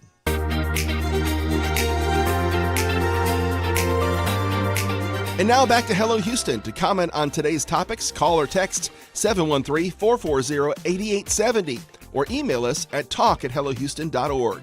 Now here's Ernie Manous and Frank Billingsley. Just a quick reminder, since we were talking so much about voting just a minute ago, a reminder, early voting is going on right now for District C seat in Houston City Council. There are 7 candidates on the ballot. The actual election day is April 4th, if you're planning to vote, and I hope you are. You can find out all the information on our website at houstonpublicmedia.org about the candidates and where you can early vote. All right, a shift in the Pacific Ocean could end up shaping weather patterns in the months ahead, including here in Texas. As La Niña fades, forecasters are watching closely for the possible return of El Niño. Warmer ocean temperatures, they could influence everything from hurricane activity this summer to rainfall and temperatures heading into the winter. There's even a chance a stronger super El Niño could develop later this year. Joining us now to help break it all down is Justin Ballard, meteorologist with the Houston Chronicle. Justin, welcome. Thank you for having me. We love a good, sexy, super El Niño moment there, right? Yeah, was it, I think it was 2016 we had a super El Niño? 2015, 2016. Yeah, they called it Hell Niño. It was so hot. What makes El Niño super? Hotter, like 3 degrees above Celsius above the average being 0. And there's only been 3 of those years on record. Really? So 82, 83, 97, 98, and 15, 16. Okay, 82, 83, we had Alicia. 87, 88? 97, 98. 97, 98, we had Francis. And then 2015, 2016. We had flood. We had lots of floods. And then Harvey. Oh, great. Yeah, so, but interestingly, El Niño, being the warmer water in the Pacific, will create warmer air. Yeah. Warmer water, warmer air. Right. Warm air rises. That creates wind that goes across to the Caribbean and kind of knocks down storms. So it's for hurricane season specifically. El Niño is like what you're rooting for. Yep. Yes, it may make things a little toasty, but we're really rooting for hurricane season to be kind of tamped down a little bit from from El Niño. Yeah, I did a little study, and it's if there's an El Niño, it's 3 times more likely you won't have a hurricane. But for our part of Texas, it's 5 times more likely that you won't have a hurricane. And, we had Beryl in 2024. We all remember that, whether we want to or not. And then last year, we didn't have a single hurricane make landfall in the United States, which was great. Obviously, we had Melissa in Jamaica. But if we can get through another year with no hurricane landfalls in Texas or the U.S., I think we'd all be happy about that. Oh, yeah, absolutely. But is there a chance of that? I mean, yeah, there's always a chance, right? I wouldn't It's say not it's necessarily after last year. It's not like a new trend is coming our way. I highly doubt it. Well, my guy Dale Link, he said in April of last year we weren't going to have any storms in the Gulf, and I didn't believe him. I'm like, Dale, that's a stretch. That's a courageous forecast, and he was right. And he's forecasting it again this year. What's interesting is, last year, and I know you know this, so it's kind of fun talking to someone who may have a little insight in the weather. But then there's me. Well, you're part of the conversation, right? You've got that strong Bermuda high, and that really kept everything really far out to sea. So if we can get something like that, we don't even necessarily have to have the influences of El Niño or La Niña. I think last summer fall was La Niña. So, or neutral at the very least. So La Nada. It was La Nada. So if we have any of those kind of conditions early on, then that would fare certainly better for us for hurricane season. Okay, so let's get basic. El Niño, La Niña, what are we talking about here? And where did these names come from? So the names come from basically the region where this phenomenon was first kind of discovered. So we're talking the western coast, northwestern coast of South America, Ecuador, Peru, that area. And I don't remember exactly when, in the 1800s or early 1900s. In the month of December. Yes. Which is the month of Christ's birth. Yeah. And so El Niño is the Christ child. So they named this phenomenon of warmer water, El Niño, after the Christ child. And as far as records go, we have data, reliable data, since the 1950s. So, we've got, 70 years or so of data, reliable data. But obviously, this has been something that's been going on for hundreds and hundreds of years. So this is not a new phenomenon. It's just something that, strong El Niño specifically or super El Niño specifically are not all that common. So we don't have a huge data set. I mean, I'm looking at a list of only 3 years here. We don't have a super big data set of information to look at to kind of compare, okay, well, how does a strong El Niño compare to a weak El Niño, for instance? We can compare them. It's just not exactly a one-to-one kind of apples to apples. So sort you of were saying a comparison. minute ago, though, when it's warmer water, Yep. it's better for hurricane season Better for us? hurricane season. So can you do things, well, even when we talk about global warming then, would that then correlate that if the waters are warmer, that it ultimately for us in this region at least would be better? Well, no. I mean, Hotter. yeah, hotter. That's the sticking point. So, whatever effects of climate change there are would very likely overcome whatever kind of negating effects an El Niño season might, bring. And as far as looking at strictly El Niño years, we've not had a single hurricane make landfall in Texas during an El Niño season phase, which is great. But that doesn't necessarily mean it's going to hold true for the rest of, eternity, because we're warming up those sea surface temperatures. The Gulf, is already warmer than normal. And have you been looking at this heat dome coming off the Pacific? They're already triple digits in Arizona. And we dodged 90 degrees by 2 whole degrees over the weekend. So we came real close. There's only been 12 90 degree days in February or March. And I was looking at that this weekend, last week, I guess. And I was like, ooh. Yeah. So we're going. I think, Justin, tell me what you think. We could be in store for one of the hottest summers we've had in a long time, and which one of the driest. No one wants to hear that. I know, but especially me. We could be heading toward a 2011 drought if we're not careful. And we're already very quickly, falling behind in rainfall. Each day that we don't get rain, we're falling deeper and deeper behind.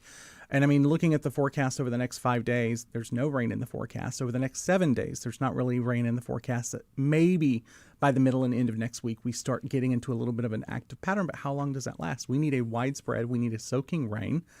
And I'm not seeing any signs of it. I don't know if you're seeing any signs of it. No, and people have often said to me, well, we need a tropical storm to solve the drought.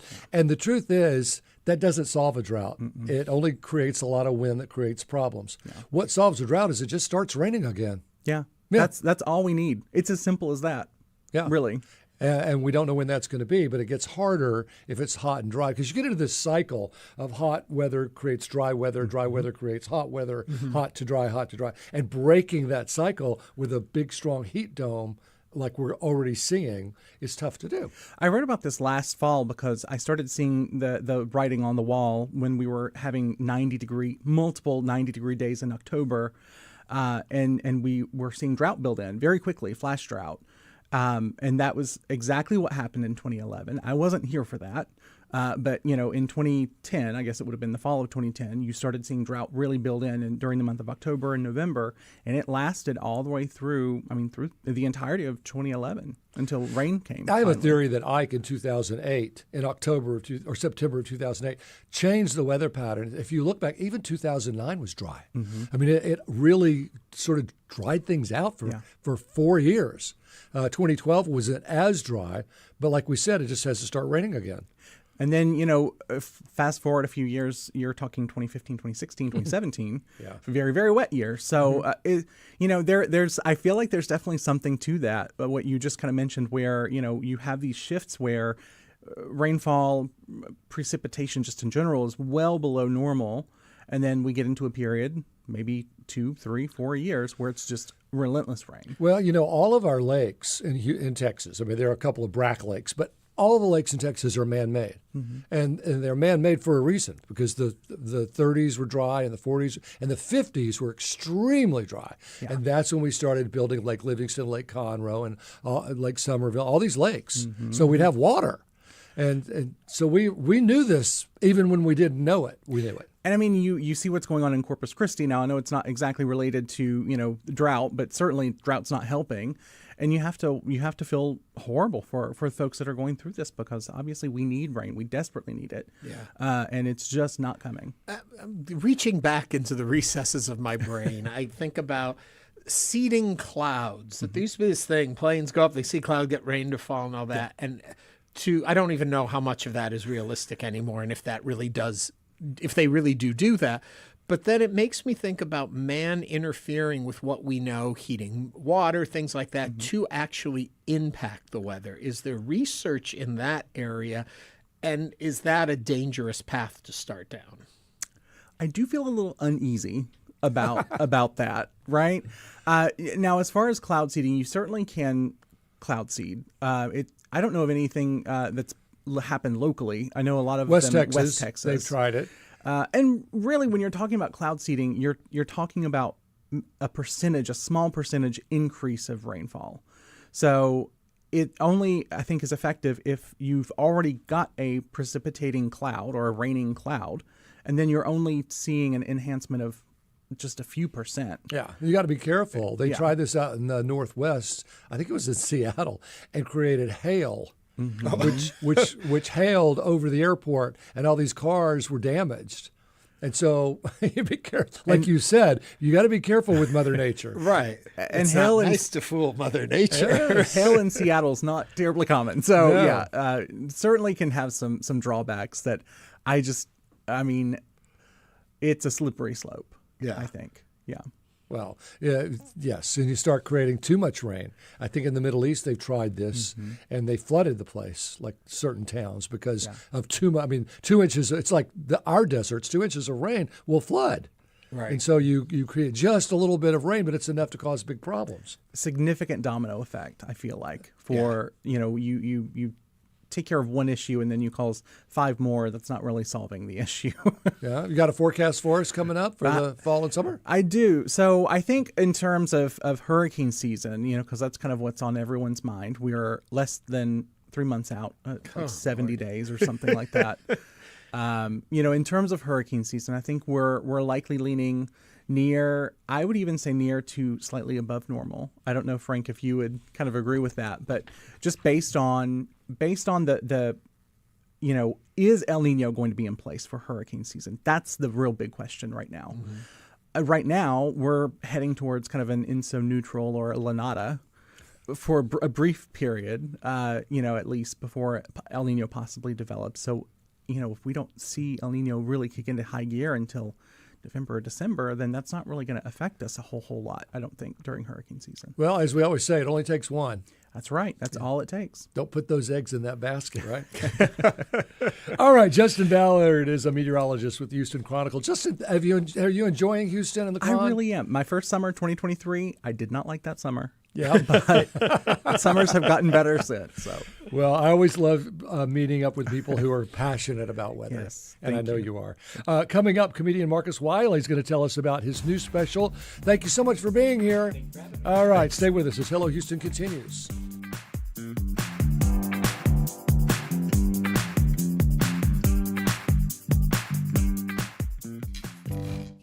It's not just your car. It's the one that brought your kids home from school, took you cross-country, held memories, laughter, even a few breakdowns. When it's time to let go, give your car a new purpose. Donate it and turn memories into meaningful support for this station. Plus, you'll enjoy free and easy pickup, potential tax benefits, and a simple donation process. Your gift supports the programs you and your family love. Donate today and help keep public media strong. Call or donate online. Celebrate the installation of the first female Archbishop of Canterbury this upcoming week. But the new barrier that's broken does not mean equality has been reached. Our tradition is full of these stories of women who had deep experiences of God And those stories are also our stories. I'm Elsa Chang, the rise of women clergy on All Things Considered from NPR News. All Things Considered gets underway at 3 o'clock here on News 88.7. By some counts, the U.S. housing stock is short at least 3 million homes. Houses, apartments, townhouses that we haven't built over the past few decades. Prices have soared, especially since the pandemic. Now there's a new push in Congress that could make building new homes easier. But will it be enough? The federal government's role in fixing the housing crisis. Next time on 1A. Listen to 1A this afternoon at 2 o'clock on News 88.7. Support comes from Rice University's Kinder Institute. Annual luncheon April 27th, sharing findings from the 45th Kinder Houston Area Survey. Tickets at kinder.rice.edu.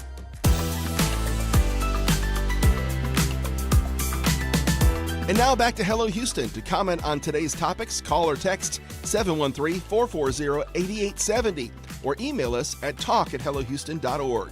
Now here's Ernie Manous and Frank Billingsley. Marcus D. Wiley is an entertainer whose class of comedy surpasses the status quo.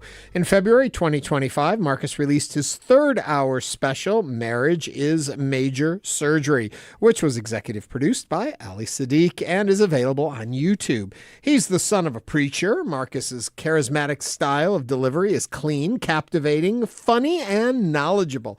His motto of his brand of comedy is, "Laughter is good, but the message is better."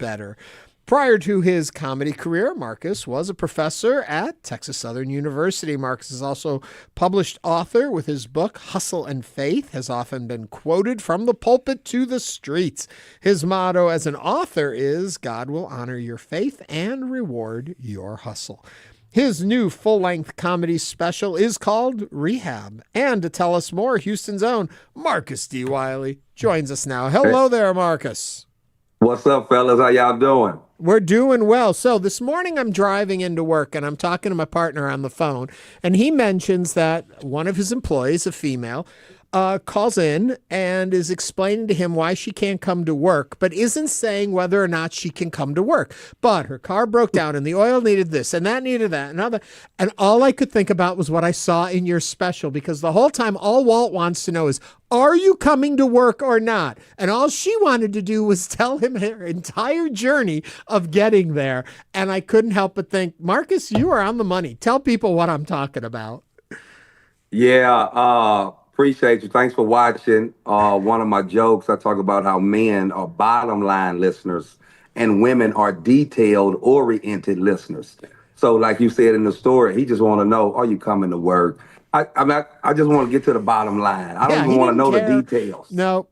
And that happens. And if you know that, it really can help you out in situations like marriage, for example. Yes. Marriage. Yes. Why? Well, tell us why you picked marriage as really the topic sentence. Well, it started for me in the pandemic. You know, I was able to watch what was going on social media a lot during the pandemic. And I was just listening to people and their perspectives on marriage. And I was just like, y'all are so far off. I mean, my opinion, they were just so far off. It's like they thought marriage was just bells and whistles without the thorns and thistles. and so when I did Marriage is Major Surgery, that's when I wrote it in the pandemic. I was just trying to share with people, if you plan on getting married or if you are married, expect ouch, expect, ooh, that hurt. And don't consider it to be strange. It's okay. You know, It goes with it. I liked your line about where you say, we do go to bed angry. Yeah. It happens. Tell us that line. I love that line. Yeah, well, I'm a church boy. So, you know, in the Bible, you know, which my faith is, the Holy Bible, there's a verse that says, you know, don't let the sun go down on your wrath, meaning couples should work it out before going to sleep. Right. And, you know, me and my wife, we tried it. I mean, we tried it several times.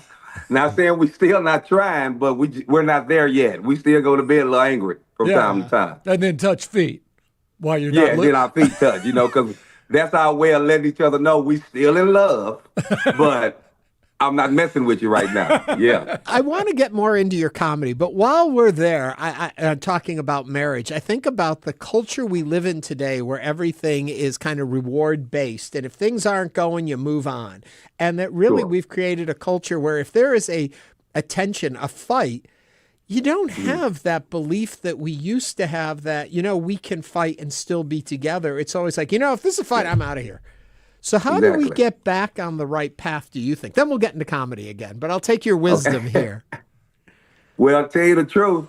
I don't know if we're going to be able to get back on that path. I mean, when I do my comedy shows today, I talk about this a lot now. A lot of people come to see me. They want to hear me talk about relationships.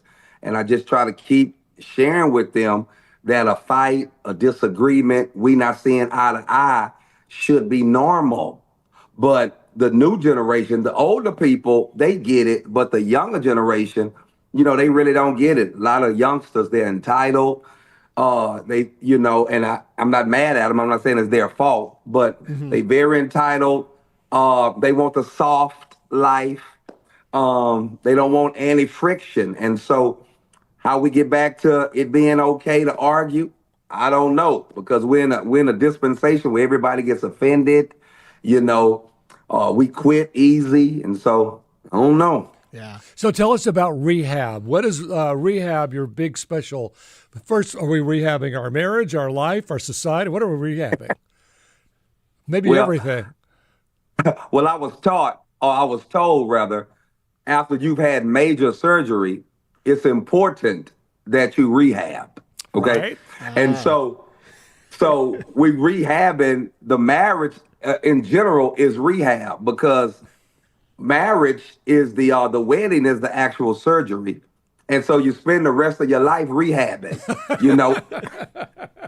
If you look at it that way, you'll have a little better patience with it, You spend the rest of your life regaining, maintaining, and improving, So I want to remind everyone we're speaking with comedian Marcus D. Wiley, and his new YouTube special is called Rehab and just happens to be produced by Ali Sadiq. Not bad pedigree there. What I always like to talk with comedians about, which I think a lot of people miss the fact, is that comedy really is being a good writer. That you need to write, and you need to understand the economy of words, and you need to find a way to get to the point better than I am right now in this question. I was going to say, and that's why I'm not a good comedy writer. But the other thing that's interesting to me is that I think a lot of times a comedian finds that if they fall to profanity, those dirty words, the shock value, that can carry where the skill isn't there to really craft a good joke. And when you remove that, there's more pressure on you to actually deliver a good line. Talk to me about your process of writing. Yeah, so I started clean because I started at a coffee shop in Pearland, Texas called Muddy Waters in 2002. And the owner of the coffee shop, they didn't want any vulgarities, any profanity. And so I had to find a way to still have the joke hit without being corny. So I had to be more clever. And so when you're clean, I like to tell people I'm clean so I don't have to clean up. I can play all platforms.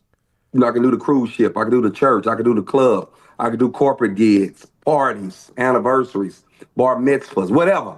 I can do them all because I started clean. And so clean don't make you corny. It just makes you clever. And so you have to use other ways to just make the joke hit when another comic could just say the vulgarity and people laugh just because of saying it. So did your being a professor at TSU, obviously there you have to keep it clean in class. Did that play a role in all? Well, sort of clean. Did that play a bit of a... It definitely did. It helped me structure, my jokes because I would prepare lectures in class, and my lectures they were funny. You can go to ratemyprofessor.com and you can see all the comments that my students would say. So I would have my lectures real funny. And then once I started doing comedy, I just brought my same style over to the stage, storytelling, using examples and things of that nature. And it seemed to be working. Just work, and you got to work out that landing. And you the worst thing to do is to say to somebody, "Hey, I have a joke. Tell me if it's funny," because then they're trying to analyze. You just got to kind of say it and see if you get a response. Yeah, exactly. Yeah, that's what it is. It's all trial and error. This weekend I was in Tulsa and I did a slew of new material. I did a bunch of jokes, and some landed. Some was like, go work on it. And some was like, throw that away. Yeah. And so, it's just one of those things. But now I make sure I got them on my side, though, before I do them. Yeah. I was talking with Terry Jones from Monty Python many, many years ago. And his comment to me was, even being at that level of comedy, you don't truly know if something is funny until someone laughs at it. And that you can write them all you want, but you never know. Got to get the hit. Sure. Marcus, thank you so much for being with us here on Hello Houston. And do they say break a leg in comedy? I know they say it everywhere else. Whatever you're doing out there, keep doing it. Get a pie in the face, that's whatever they say in comedy. All right, that's the end of our show. Thank you, guys. Thank you all for watching and listening to Hello Houston. We'll be back tomorrow with more conversations, and we'll discuss this Ben Taub hospital expansion with Rice University environmental law professor Jim Blackburn. This is News 88.7. Thanks for listening to Hello Houston. Join us every Monday through Friday from 11 a.m. to 1 p.m. to talk all things Houston. The Hello Houston production team includes Garrett Bowman, William Menjivar, Jen Altide, Todd Holslander, and Jim Kovacic. For the latest in local news, subscribe to the Hello Houston daily newsletter at houstonpublicmedia.org. Hello Houston is a production of Houston Public Media. The opinions expressed by the guests of this program are solely their own and do not represent the views of management, staff, or underwriters of Houston Public Media. This is News 88.7. There was a bumper sticker, America First, which could be taken. Support for Houston Public Media comes from Metro, introducing